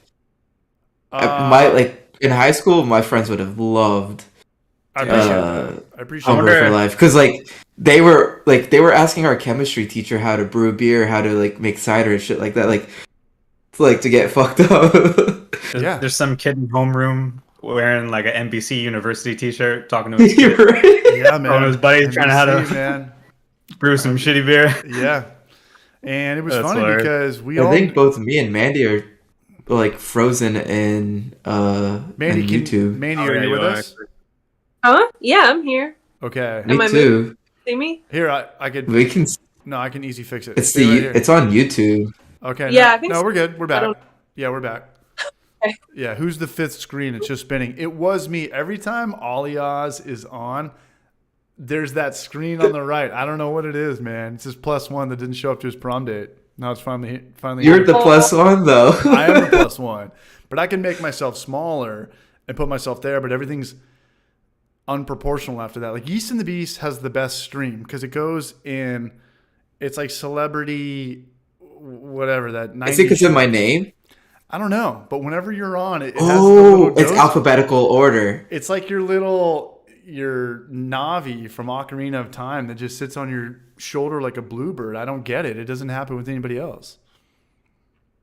No, but it's So good. I think. No, back to Wait, I think I know what it is. It's because, yeah, it's alphabetical order, so that puts me before you. So like that was an everybody. NBC. I saw Mandy just do a nice little chug over there. That didn't go unnoticed. She killed it. So everybody who comes on always has you're C, so that's early in the alphabet. I'm the only one that has an I got A. it now. You're okay. Okay, I got it now. So you have to change your name on Discord. Yeah, I need to change my name on Discord. That's how it works. Because then it'll kick me off to the side. I got it. I'll kick you off to the side, and then we can have us Fuck, 3 in a you're row. smart, So dude. That was a really smart thing. That was a really smart observation you just came up. How the fuck did you know that? I'm in IT, bro. But back to what Noam was saying, it is cool that there is more diversity. And I've talked to Todd from Northern Brewer about this. It's just like, on paper, homebrewing has been a white male 30 to 45 thing forever. Bearded. You know what's funny? If I pulled up Homebrew for Life 2 years ago, it's 100% male, 0% female. So now that like 3% male to female is actually like walking on the moon, like there's actually people who kind of watching this channel, and I reach out to them. I get comments from a Rebecca. I get comments from brew girls or brew something brunettes, and I think it's rad. So Mandy, more power to you. And again, I think that mead and beer is very different, but it's also I didn't do that, Goose, but that's Lars. They are. What's up? Sorry. Are we doing the game right now? Every time Noam says he's sorry, we have to chug? Oh No, god. Goose called me out Oh for man, something that I one's didn't do. gonna hurt. No, yeah. Noam says I'm sorry, like Sting says the word Roxanne in that one song. What happened now? Oh, is he changing his name? Oh, he just did it. Did it go through? Yes. Dude, how did you know that? Look at how better this is. That's All hilarious. right, There we're you cooking go. with grease. We are cooking with grease. Look at this. All right, mandatory beer chug. Let me pull this over a little bit more. So there it is. How's that? Alias, that was a very brilliant observation, man. I gotta hand it to you. Cheers, you Braj. All right, here we go. We got some super chatters. This one goes out to Zach 8Man. This one goes out to Hemi 500. This goes out to Will D. This goes out to Rob Barnes. This goes out to everybody in here, but specifically Mandy, because she is the first girl on the stream. Yay! Get your beers ready. All right, just say it. Just say it. Who's got a full one? This one's gonna fuck me up. Not me. Not me. I'm like halfway. Okay, I kept drinking during this chat before we started it. I got about 14 ounces of 7% beer. Joseph I, here we go. We got another super chat in the house. Love the content. Keep up the good work. Just finished all the Braj casts. Gonna go back and listen to all the happy hours now. Much love, Joseph, man. You know, we're doing good. Oh, yeah. We're almost at 11 o'clock. We still got 72 people in here. It was a little bit delayed. Oh, yeah. Hell yeah. 100? We're gonna get 100? I thought No. we would. But hey, man, I'm not you know, famous enough. who's ever's here is who's ever here. And we got Chris Vodka in the house. Thanks for coming on last week. Oh, he Chris. did my design. I just posted my new saw logo that. and everything. That was Dude, awesome. can you post it up? I know I can't pull it in here, but you have to put it up You to can put it on the camera. Discord, maybe. You could, like, Yeah, I don't know if you can bring that up. yeah, What, the logo? yeah. I mean, what's the best way to display it? I guess, yeah, this. Here we go. Yeah, that works. You have a good enough camera. Shout out to Chris Vodka, man. Yeah. Brown Men Brewing. You know That's pretty. it is, and you still got the Nintendo 64 vibe. You still got the bomb, Yeah, that was the thing. Matt Ushman. We were like, literally talking, and he's like, "Yo, I got this idea, making the bomb a hop," and I was like, "Let's do it. Let's freaking do it." Whose idea was that? Chris's or yours? So it was. So I told him like, "Hey, I wanted to keep that bomb look aspect to it." Mr. Gibson, Because what I up, was- Raj? And was Will. kinda They- like- they said sick logo. Made Brown Man Brewing, and he's like, "All right, let's make it more beery." And like, Beery. literally, he was like, you read the email, and it's like you're having almost a live conversation with him. Like he thought of it like mid email. He's like, "Hey, I got this idea," Yeah. and I was like, "All right, cool, let's go with it." Works And great, then man. soon, Great, man. Yeah. Do you I actually want to have- talk to you about T-shirts and stuff like that. You talk to me? Yeah, because I forget who do you use again? I used Teespring, but before that I used I had like a whole Spotify or Shopify. Spotify is music. I had Yeah. Shopify. Shopify, right? Yeah. We'll Like, talk I- about this after. But Okay. all All right. right, here we go. To the blood of our enemies. To testing positive. No. To staying positive and testing negative. Here- Just say it.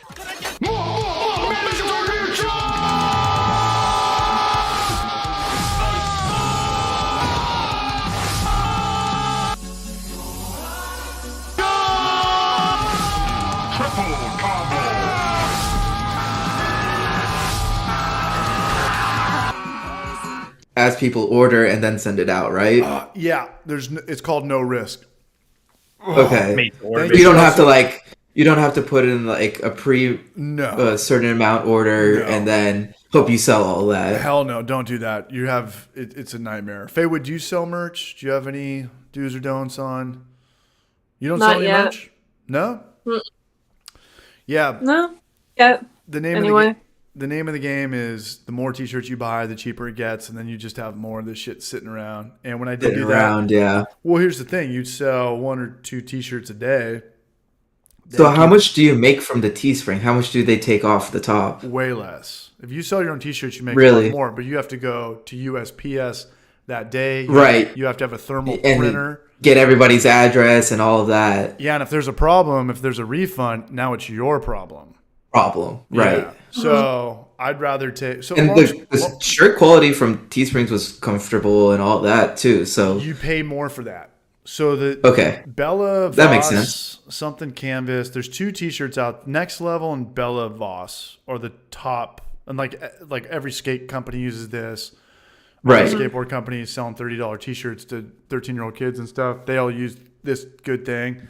And then like one step down from that is Hanes, and one step down from that is like this super shitty rigid shirt. What, like you don't want Gilland or something like that? It's what? Like Gillard or something like that? It's something like one down from Gildan? Hanes. It's something no Yeah, one's ever even heard before. Yeah. You want Bella's. Yeah, Rob Barnes knows what's up. You want Bella's and you want Next Level.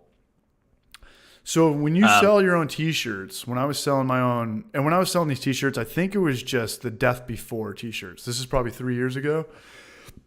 And don't get me wrong, it is a good feeling. It is the best email ever when someone bought your T-shirt. But I had to have these plastic Tupperware cases, you know, because you buy 50 T-shirts, you get it at $7 a pop. You buy 100 T-shirts, you get them at $6.50 a pop. There's no reason a Homebrew for Life channel or anybody's channel of my size should buy 200 T-shirts at a time. You're going to sit on these T-shirts for a very long time. And then if you want to get them in plastic wrap, they're like 25 cents more. And like, A, I don't want to burn all that plastic. And B, I'll just buy a Tupperware container. But for whatever reason, if that Tupperware container lifts up and someone pours a beer in there, these T-shirts are nothing.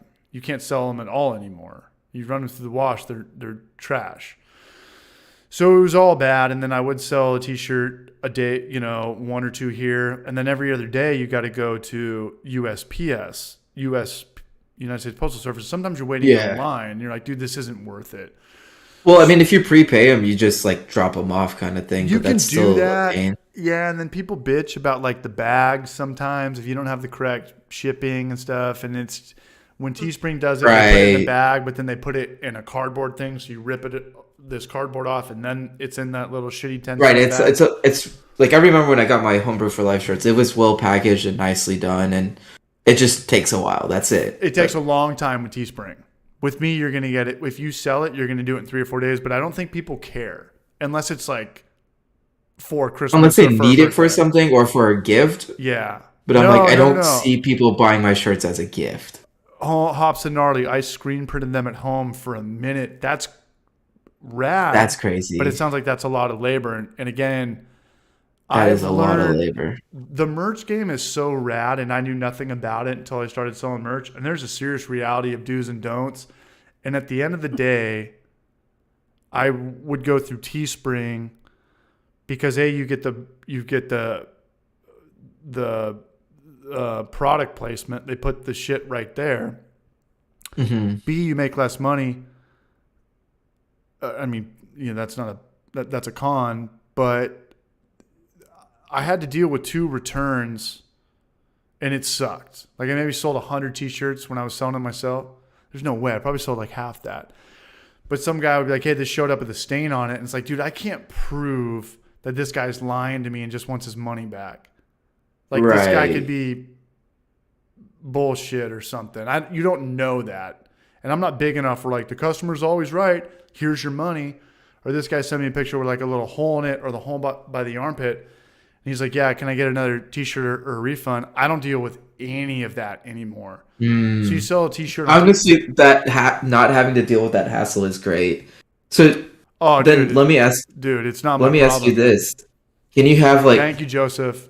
Shout out to Joe for rocking a couple. Say if you want like a couple of your own extra shirts kind of thing, like how much does that cost you kind of thing? You just pay that store price and then you end up getting your money back to you kind of thing? So if I buy my own T-shirts off Teespring? Yeah. So a Teespring shirt is, I sell my T-shirts for $25, and I think they cost $16 to make. So I get a $9 profit, and then the customer eats, and this is everybody. You know, I did it at $25. I did it at $20, and I did it at $25, and the numbers were the same. Like if people really want to support your channel, they'll buy a $25 T-shirt. They'll buy a $12 sticker. They'll buy a $10 patch or whatever. Right. If people want to back your channel, unless the T-shirt's fucking $60, they're not going to care. So I had the T-shirt at $18, $20, and $25, and it was all the sales were the same. So I was like, okay, and I looked at a lot of other channels. Just keep it at 25, yeah. They were selling at 25, and that was like the top. That's as expensive as you want to sell a T-shirt. There are some people that sell T-shirts for $29, like Casey Neistat and his wife. It's all from China. Everything's from China. Everything's from Teespring. I was like, okay, that's kind of pretentious. I already kind of feel bad selling $25 T-shirts. That kind of sounds pretentious. Yeah. But I was kind of already doing that when I was selling them out of my house because I think they were 22 or 23, and I was like, okay, whatever. $25 nowadays, not that much. You know, back in the day when I was 12 years old, I think I bought skateboard T-shirts that were like $18. So in the grand scheme of things, with inflation, yeah, it makes sense with inflation. Yeah. And then obviously the customer pays for tax and shipping, so it's about $30. And yeah, I get about $8 of that, which is crazy because the best deal on anything is a sweatshirt. Like sandals are the biggest ripoff. Sandals are like $60, cost $2 to make. The margins on sandals are insane. Wetsuits, like surf gear, rash guards, and there's this funny old saying about surfing because my dad's a career surfer, kind of hippie dude. Mm-hmm. You know where the least amount of money is in surfing? The fucking surfboard. All the other money is in merch and sandals and rash guards and stuff. All this shit that comes from China. The board is actually probably like the most expensive thing to make. The fiberglass is $200. The resin's another $100. There's 20 hours of shaping and sanding and labor time. But so you make about $7 or $8 on a T-shirt, and I just kind of leave it at that. I push it once every 3 videos. Faye would take my advice or don't take my advice, but if you don't bring up the merch, no one's going to see it. And if you bring it up too much, you're obnoxious. And I think it's finding that balance. Yeah. Finding that balance, and T-shirts, I can control things on Homebrew for Life. And there's things I can't control on Homebrew for Life. I can control how many views I get, how much content I want to put out. I can control that. I know what the ad revenue is going to be. It's about $70 for every 10,000 views if you're putting out 8-minute videos, because that means you get an ad. If you put out a video that's after 8 minutes, you get one of those midstream ads. As far as the donations go or the merch goes, I can promote it, but I have no control over it. The only thing I can really control is putting out content. And tonight we have great donations. Thank you to everybody. There's nights we've done this. I did a stream with Kyle from Clawhammer. We didn't get one donation. And that was one of my favorite streams. And I made 2 videos out of that. I chopped that up when Kyle was talking about how all whiskey comes from the same plant, how it's all some bullshit. And I made a video about how Kyle getting older and dealing with hangovers and things to do to work out in the morning to kill hangovers. There was no donation. So you can't bank on donations or merch. It just it's a weird beast. Like it's not consistent. Yeah. But at the end of the month, it all kind of adds up. Like I know that last month I sold whatever, 5 T-shirts, 50 T-shirts, X amount of T-shirts. Right. And I got that amount of like donations. The only thing I can control is putting out content. Yeah. That's it. Yeah. MGP, Patrick Sandy. Yeah, he got a big shout out on that. Yeah, he brought up the whole pulse for that. MGP, which what I know now is Indianapolis or Southern Indiana. They make all of the rye whiskey, Bullet Rye, and what was the other big one? High West. Oh yeah. And it all comes from the same spot. And Kyle, he hit hard on that. Yeah, my buddy Andrew, he's really drinking big. Bullet Rye because of that. Sorry, bro. Sorry, what were you saying, Elias? So my buddy Andrew, he's a photographer who lives down in San Antonio. He's really big into bourbons and all that. And so whenever I go shopping, I always get I ask his recommendations. Yeah. And he'll be like, hey, do you know this one? He's like, no, and I get it. I'm like, oh, it's good. And then he's like, oh, where was it made? And I give him this area, and he's like, yeah, that one. Where was it bottled or whatever? And he's like, yeah, they didn't really actually do that. Somebody else did it for them, kind of thing. And I was like, so there's only apparently there's a I wouldn't say handful, but not too many distillers actually out there that make their own stuff, kind of thing. No. So Balcones is one of them. Like they distill, they make and bottle all in the same shop, kind of thing. There you go, Dome. No, and that's why beer is the most pure thing in the world. Because, like, yes, you're right. There are wineries in Michigan that the night we were bringing this up, there was a dude who brought up that they're the only winery in Michigan that grows their own fruit. Everybody else buys fruit and it's all sourced and it comes from somebody else. There's way too many spirits places where it all comes from the same spot. And as a consumer, especially as a tourist, you go in there, this big, beautiful building, this good customer service. We assume that everything is done there. It's not. We assume everything is done right there in their backyard. It's not. It's not like that in wine. It's not like that in spirits. It's only like that in beer. It's only like that. Like when you're like, I can see Maury in the back. This place reminds me of a Keebler's Elf commercial from the 90s. You know, they're in the tree. There's three guys back there sharing in the sugar all the work. And the butter. Yeah. Spirits and wine isn't like that. Beer is pure in that regard. I mean, sure, there's breweries out there that contract brew and stuff like that. That's a very small percent. And in wine, I was gonna say that's a small like percent. The only thing they might do is like be like, hey, can you can for us because we don't have a canning machine. That's different. Mobile canning is different from like coming up. With but at that point the beer is completely done. Sure. Right. Yeah, like they didn't do any process of making the beer. Process has been. That's it. That was it. Yeah. But it's that's just packaging at that point. But it's the almost exact opposite in wine and spirits. It's a small percent that actually does it 100% in their backyard. Right. You know, in brewing, it's a small percent that does the contract brewing. So that's why beer is the purest thing in the world. Not the purest thing in the world. That's why when you go into a brewery and you think in your mind, there is the Santa elves in the background grinding this stuff out. That only happens at breweries. 99%. That's my favorite thing about breweries. Like all of it's so open. You can see like all the fermentation vessels, all the boil kettles. Yeah. And like that's how it was like that's why I loved like Cambridge Brewing. Like they had their boil kettle right behind the tap room like wall kind of thing. You can see it all. And you just walk around and you'd be like, hello. Right. We all know we got a quick little super chat from Brandon McMillan. Brandon McMillan has super chatted $10 for the no t-shirt fund. I like that. I said something in the video today. I said the key to home brewing is don't be lazy and don't go sober or something. And the guy was like, oh, yeah. Those are the enemies are laziness and sobriety. So you got to make t-shirts. I'm not gonna make those fucking t-shirts. What's funny is I was listening to most of that when I was driving today, and then I like looked down real quick, and I saw that you had no shirt on. And I started busting out laughing because I had no idea at that point. I was just listening. That's what you were talking about. Fun, man. That's the no t-shirt fun.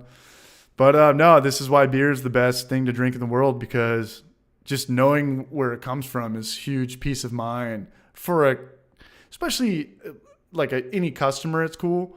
But if you're a tourist going to Hawaii or something for the first time, I don't want to know that this shit comes from fucking half an ocean away or, you know, in the Midwest or something. I don't want to hear that.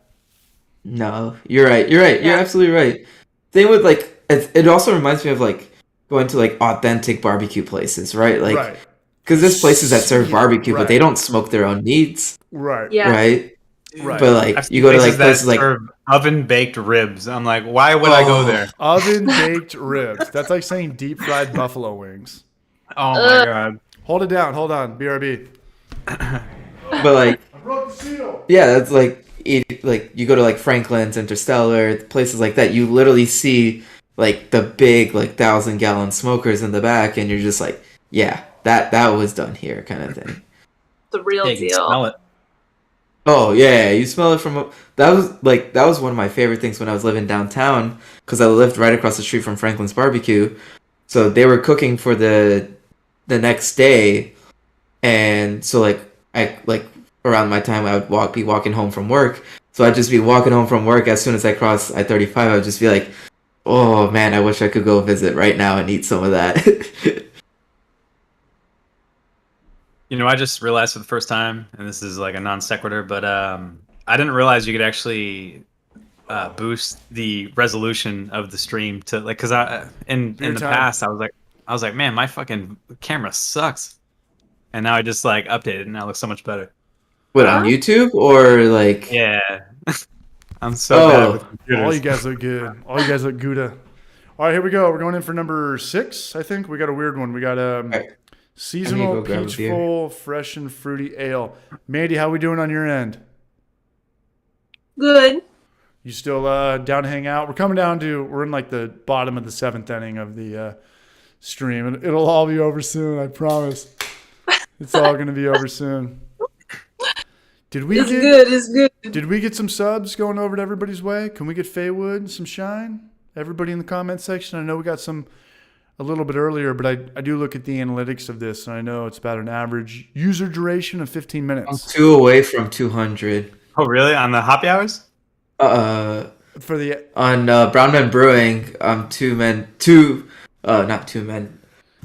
followers away from 200.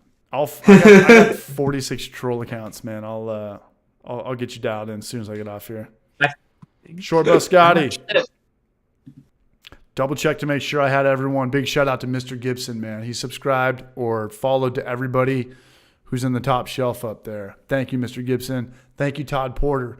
Him as well. Mandy, would you do this again? Yeah, definitely. It's kind of cool. Fun. Usually it's one-on-one. Yeah. Me and Aliaz and Noam have kind of turned this into there we go. Science Theater 3000 thing. 200 followers on Damon BNB. won, Let's man. go. Damon won. He's still here. He's Brajin. Endo Fanera, 1983, just got back from the pizza place. Had a Balcones Tweed. It's a distillery here in Waco that recently started making beer also.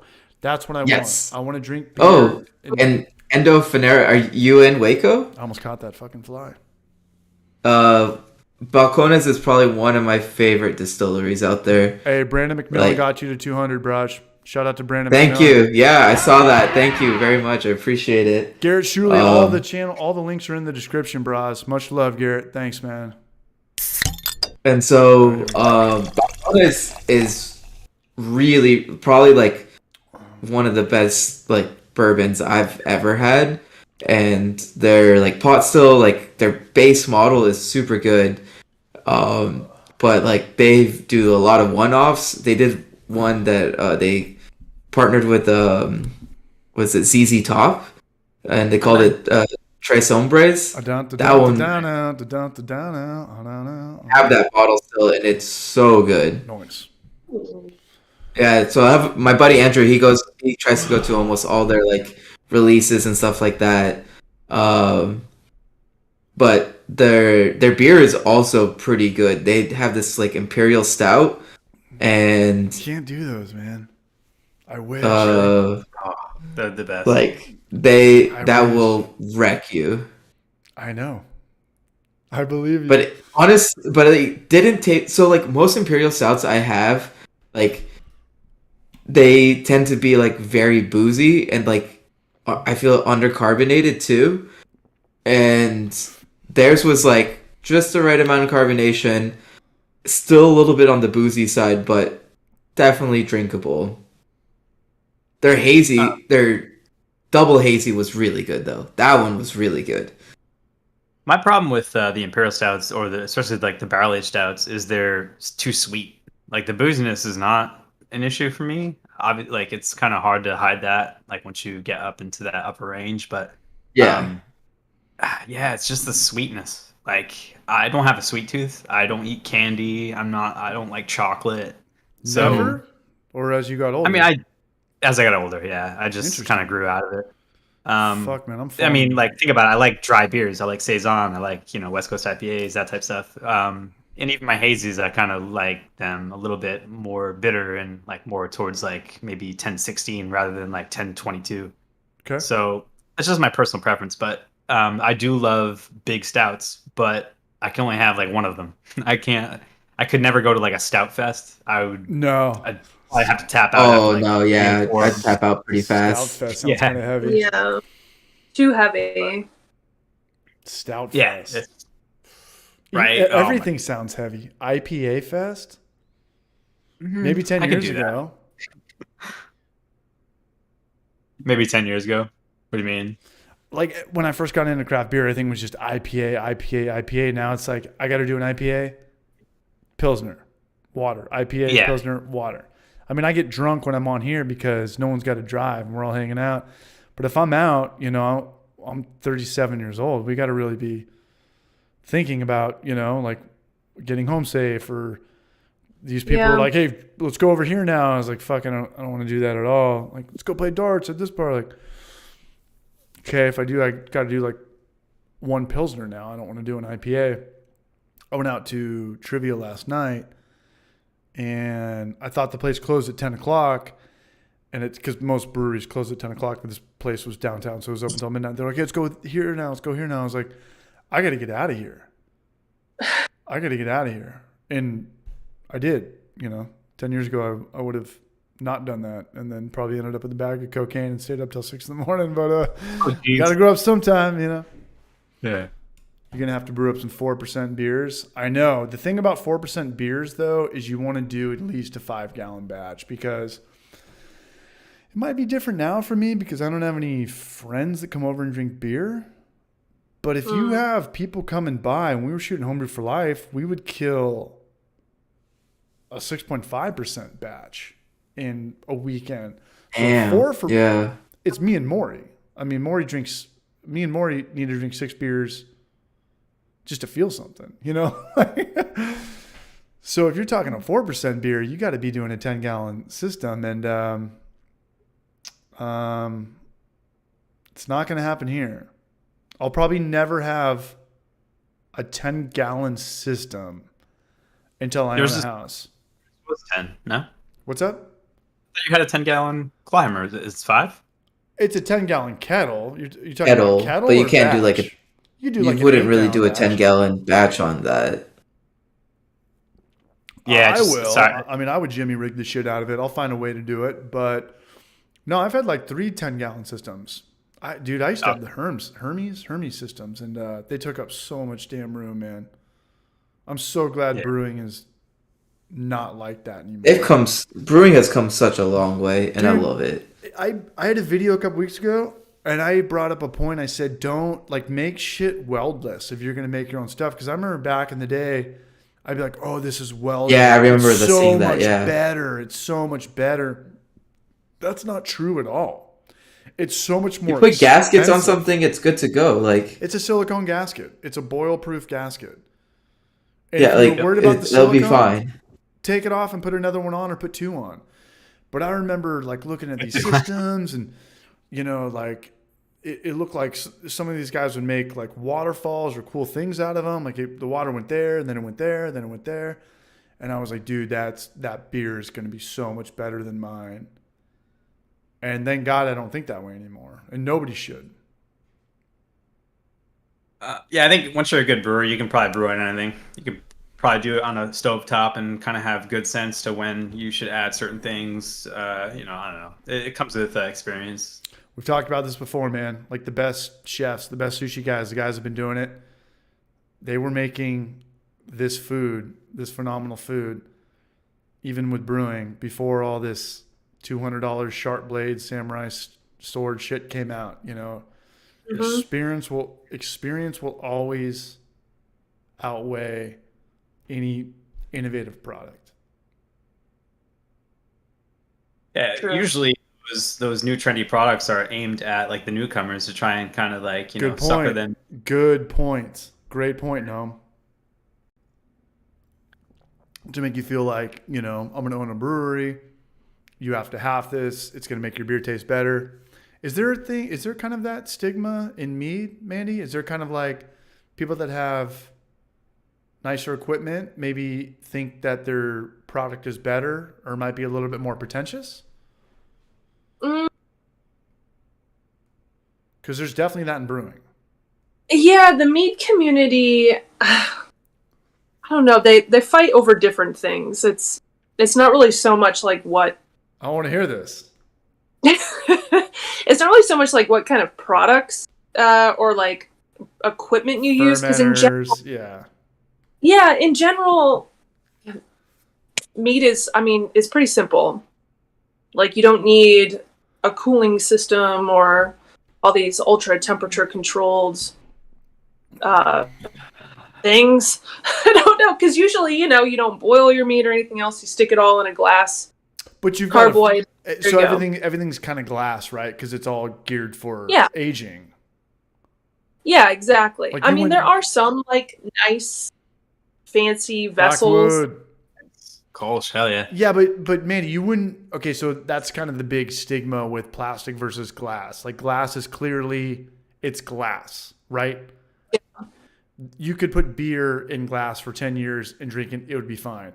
You don't want to do that with plastic, but with beer and these things like Kavai yeast and turning beer over in 3 or 5 days, food grade plastic is my best friend. But if I were to put, would you say 6 months is your average downtime for mead? I mean, I think a lot of people will bottle after 3 months, 3 to 4. Yeah, I wouldn't trust that with plastic. I mean, I just no. I only trust my trial and error experience. I don't trust anything I've read online because I just don't. I would never do that with. I would never age anything in plastic until I was 100% sure of it. So I get the plastic thing in the mead. I've done that.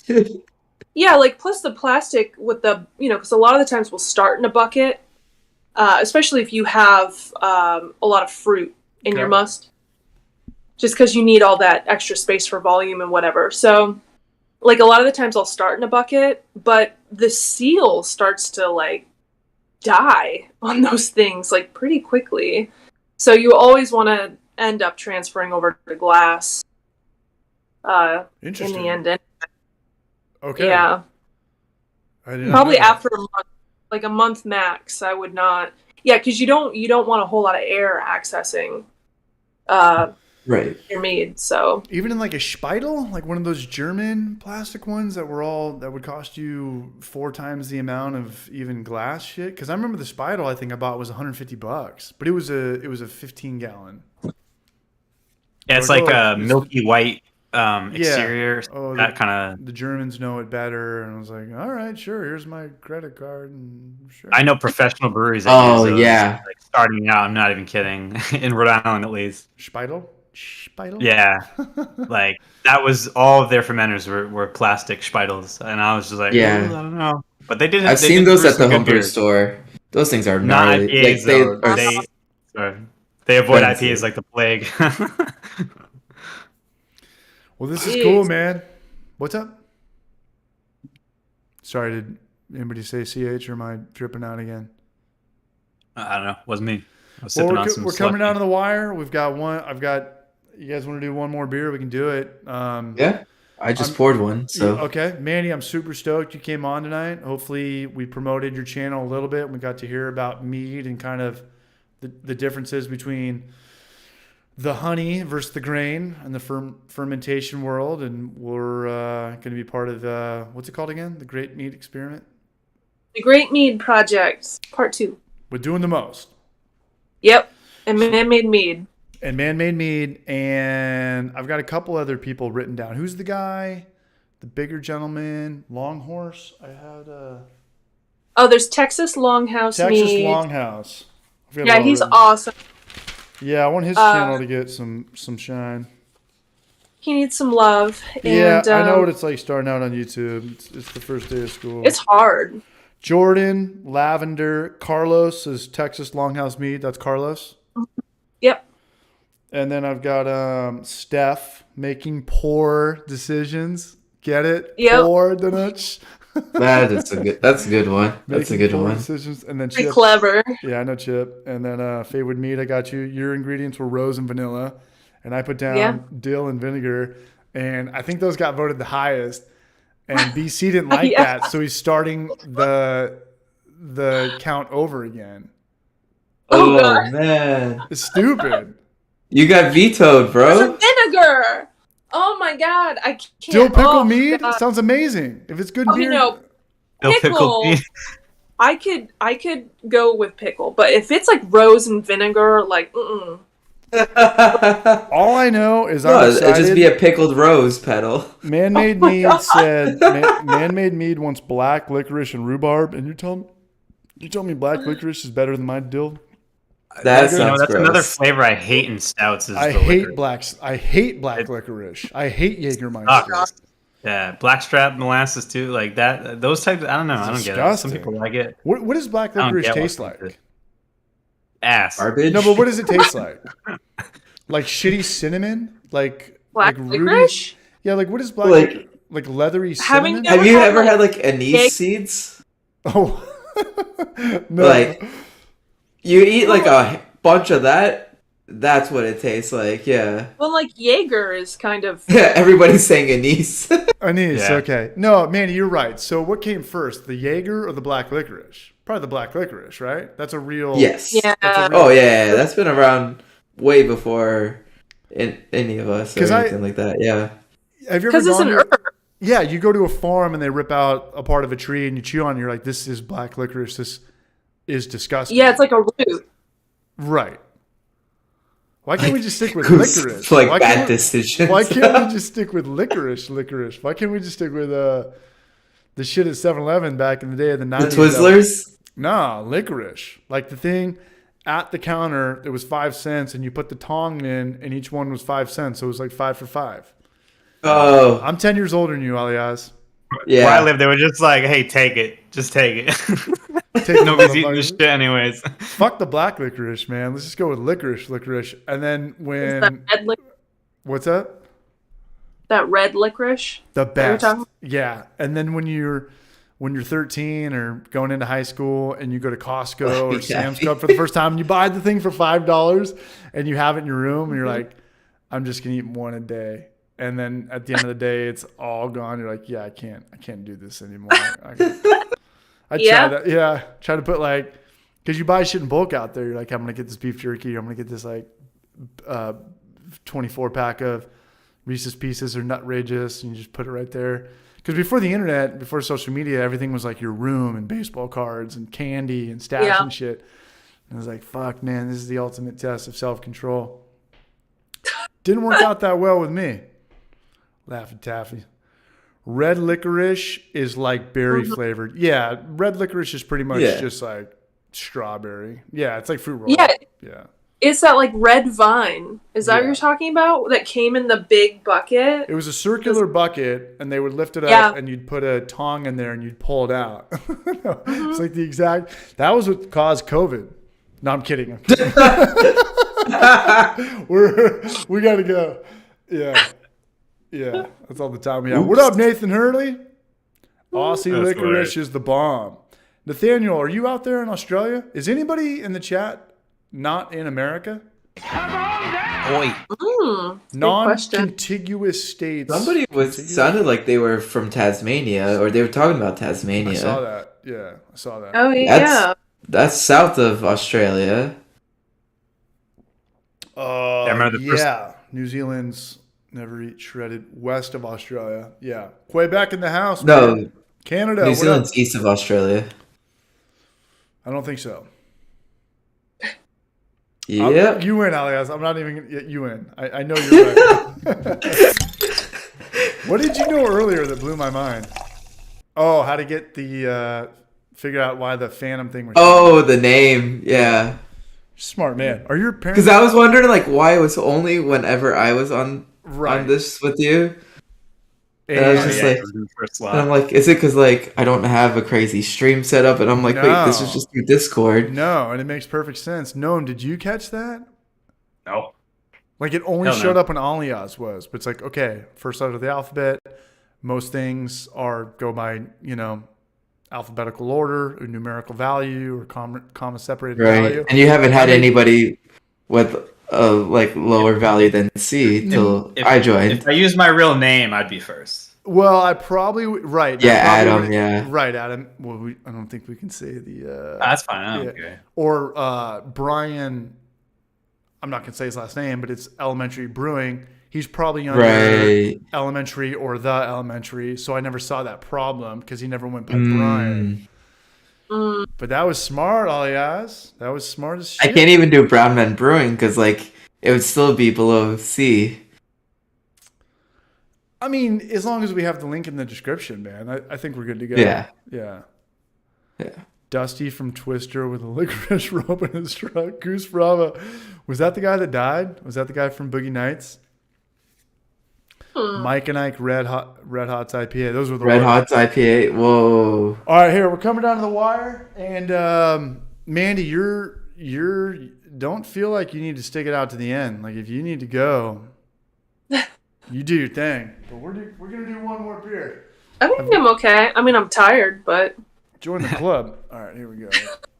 Yeah, I was gonna say I'm pretty tired too, but it's all good. There's more beer to be drank. Hey, you guys? We should get Hops and Gnarly on here sometime.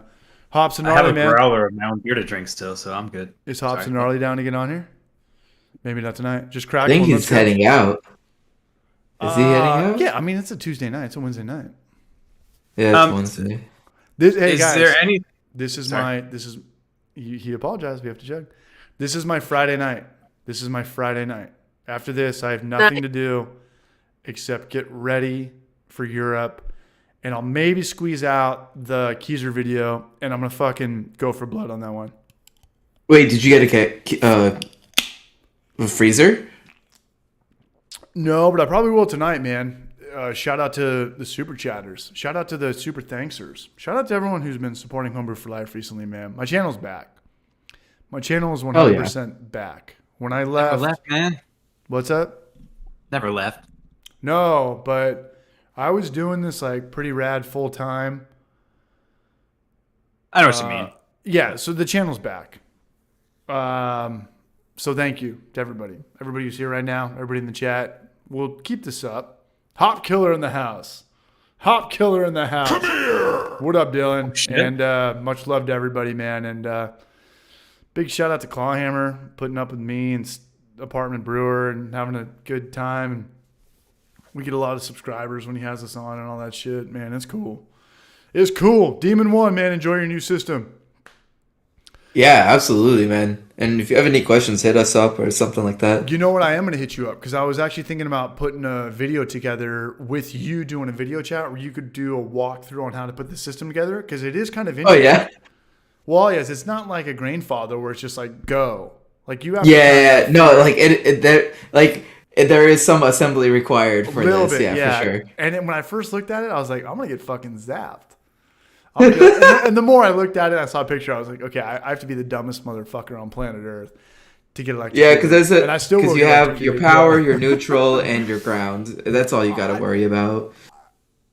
I went from, I've just kind of been out of the game for 3 years, but it's just like riding a bike. We can do a video chat and I'll walk you through it. I mean, I've ran. You want to make a video? Yeah, that'd be cool. We'll put some content together. We'll at least do. Be me on a first proper YouTube video kind of thing. Yeah, I'm down. All right, hey, everybody hold it down. We got one more beer, and after this, we're going to kick rocks. But I broke the seal. Nobody leave. Yeah. All know. What?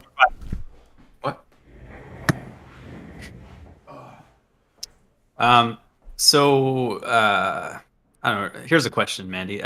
Is there anything like you would want to say to try and like bridge the gap between like what we do making beer and what you do making mead? Like, I don't have, like I said, I have like very little knowledge on making mead. So obviously there's some similarities, but I'm sure there's some differences as well. Obviously, like carbonation. Yeah, there's a lot of differences actually. It's kind of tough. They are pretty different in the whole process. I mean, with mead, like, when you get it going, like you have to like wake up your yeast. They're delicate little things, you got to put them in some warm water, and then and you got to feed them and stuff. Like we have nutrient additions, whereas beer doesn't have to worry about that. And you make like a yeast starter almost? Yeah, we do yeast starters. Yeah, that's the terminology. My God. Yeah. I have a question. So when you add, you gotta wake them up. When you add like your nutrient additions midway through, do you do anything special to sterilize them, or the ABV is enough to like kind of you don't have to worry about that, or? Like, you put We some, like, do. Yeah, well, we sanitize. I mean, we sanitize everything. We're like yeah, just in case. fanatics. Like sanitize fucking rub everything down, sanitize it all, and then we add nutrients in like, because the fermentation can go from like 2 weeks to a month. Just depends on what kind of yeast and the environment. Nightcap. Is there like yeast specific for mead? Or do you guys just use like wine yeast and stuff like that? We usually use wine yeast and some beer yeast, actually. My next question was, have you ever tried Kvake? Yeah. Wait, tried what? Kvake yeast?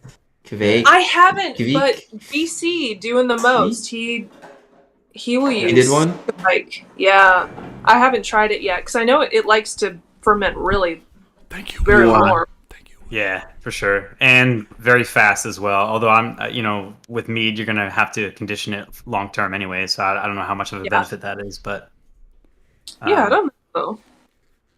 No, is there any way we can get you in the center of the camera? You're always like, the way Noam rocks his shit. Here's the problem, right? It gets worse. Like my chair. Noam's like a sniper in the tower. He's like, this is the highest my chair is, ready? Like, and then it gets even worse. Golden eye. Noam is like the DK mode of James Bond. Yeah. Nintendo CD. I'll try to lower my camera a little bit.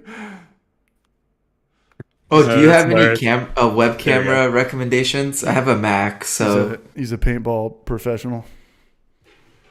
I need a. Dude, well, I'm 5'4", so I'd be pretty good at paintball, I would think.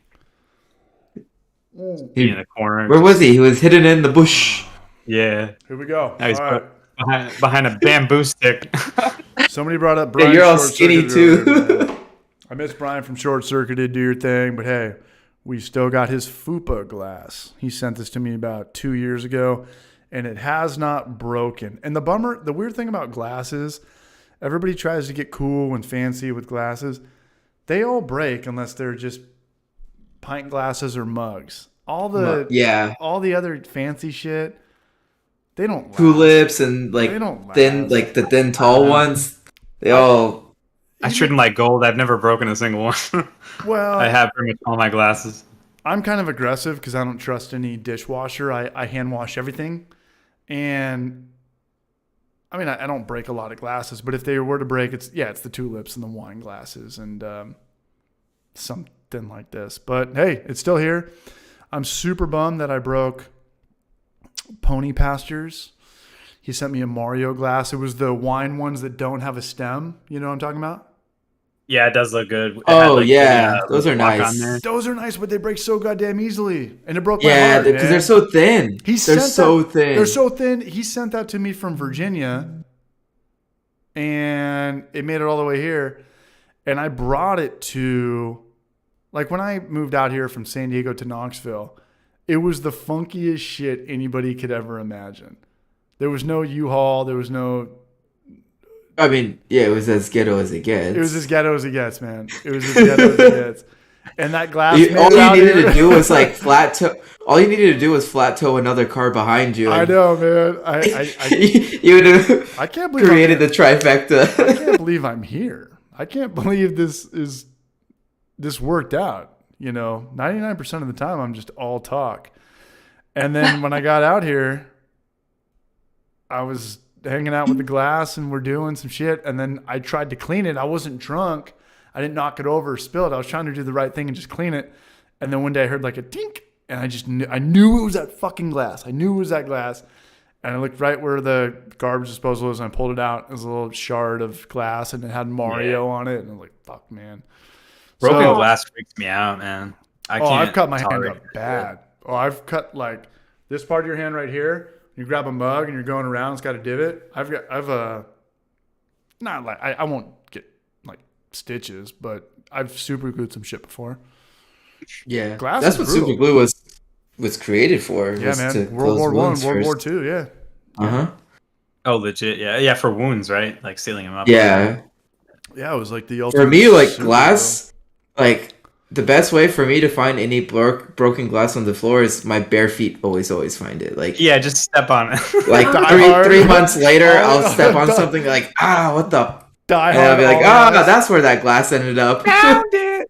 Yippee ki Oh, All he has with the wife beater on, trying to kill Hans Zimmer, whatever his name is from. Who's the guy that died? What's the guy's name from? Die Hard. Yeah, Alan Rickman. Hans Gruber. Yeah, Hans Gruber. I have that written down. I was like, dude, I want to do a trivia night.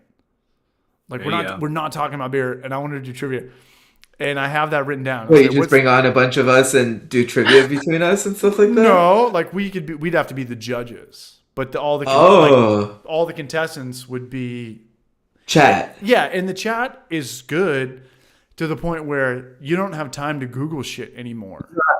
Bullshit. No, you don't have time to Google shit. So the chat will know. This one chat like boom, boom, boom. Hey, we'll do it right now. Check it out. So I'll go off what I have written down, and the only thing, I mean, there's really no judging unless they spell it wrong. I guess that would be what the judges would be for. Like if you're like, hey, John Travolta, and they spell it like then we'd all kind of like, Mandy Surde says, like he spelt the last name wrong. Does that negate him? All right, so here's what I have so far.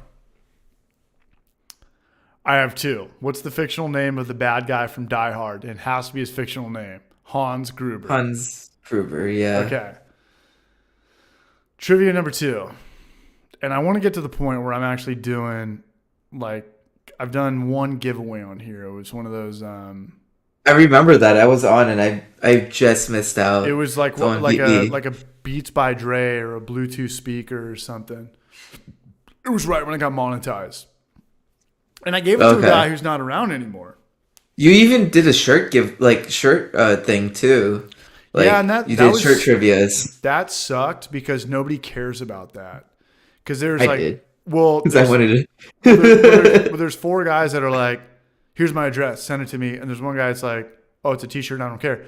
But if you give somebody like a PlayStation, like an electronic, right after it's over, they're like, here's my address. Here's like my Canadian address. Here's my phone number. But I'm like, when I do these shirt ones, 20% of the time, or one of the 5 guys, or 2 out of 10 are like, I'm trying to track you down to give you a free something. Because I only want to go to the post office once. I don't want to go every time I get this fucking information. So, yeah. So, from here on out, if there's ever a homebrew or a happy hour giveaway, it'll be something worth somebody's while. But here we go. Fictional name of the bad guy from Die Hard. We got that, Hans Gruber.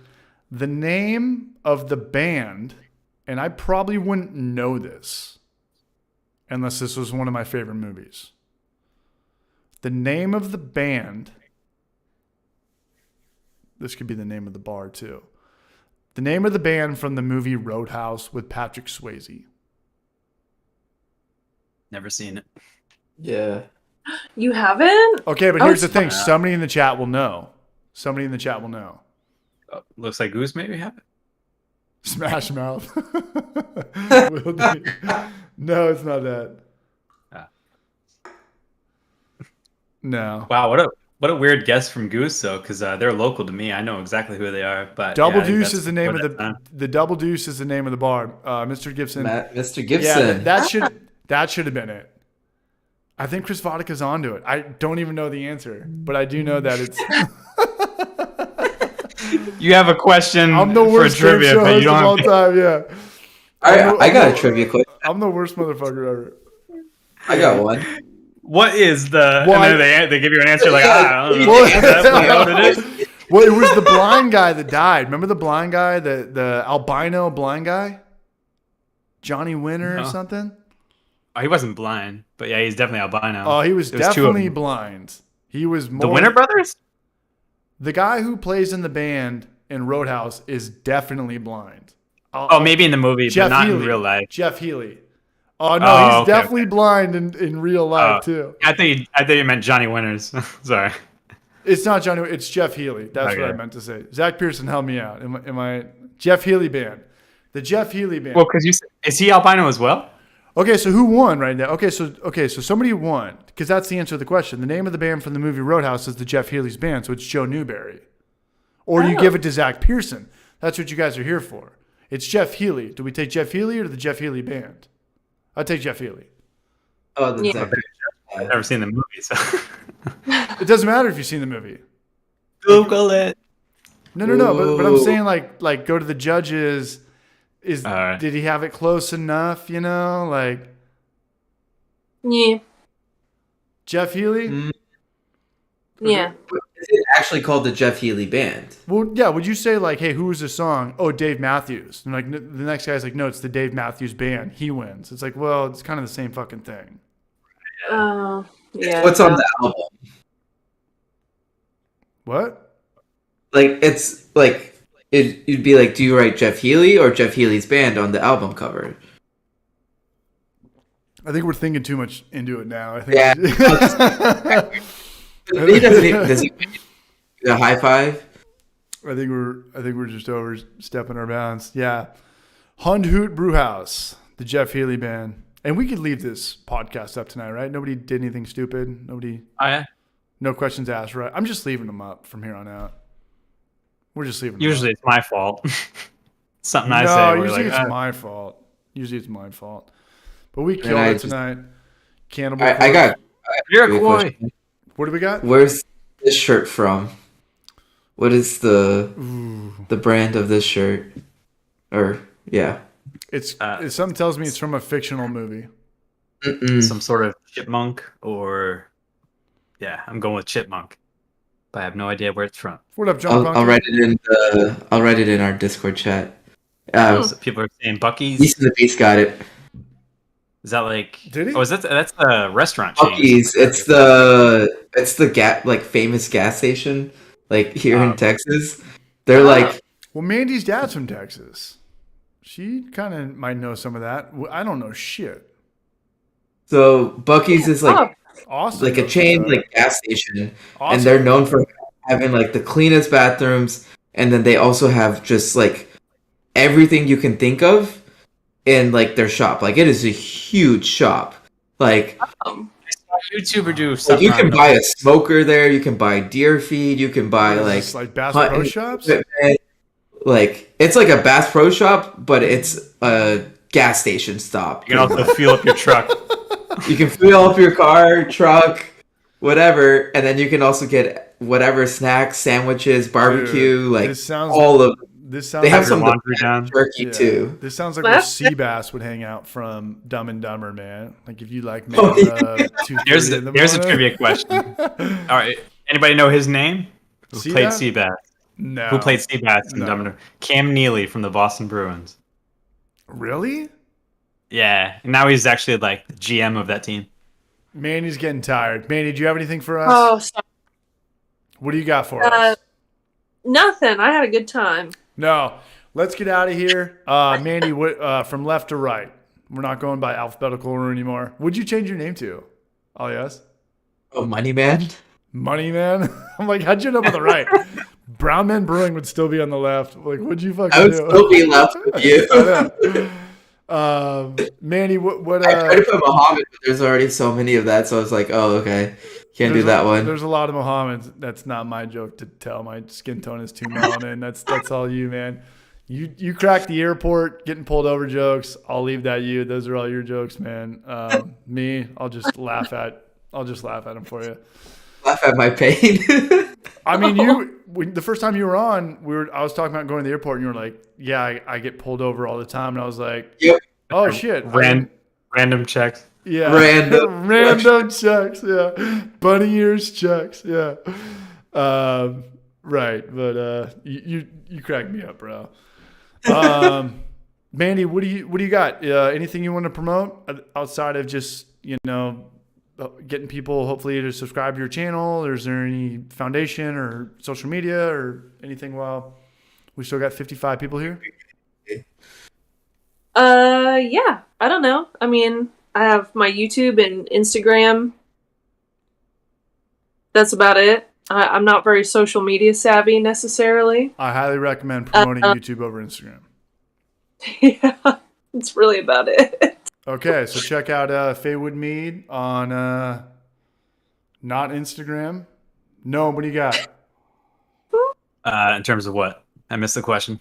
Anything you want to sign off with, or anybody anything coming up? Check it out. You got a show in town, or what's up? What I have to say can be summed up into one phrase: 1 more, 5 more. 1 more, 5 more. I can't do it. I got to cut out after this. To Demon One, what's the Instagram name? Is everything Faywood Mead on all forms of FAE? WOOD. I think on Instagram there's an underscore between Faywood and Mead. Okay, but other than that, like it's nothing like it's all Faywood Mead in one character differential or less. Yeah. Okay. Easy. And then alias Mohammed. Just Money just man. Brown Man Brewing. Money If man. you want, if you want to see any of like my personal stuff, like more of my barbecue and like car stuff and all that, that's going to be in travels. That'll be all in Aliasmo. But brewing, pretty much that one is all Brown Man Brewing. It's going to be where all my brewing stuff is.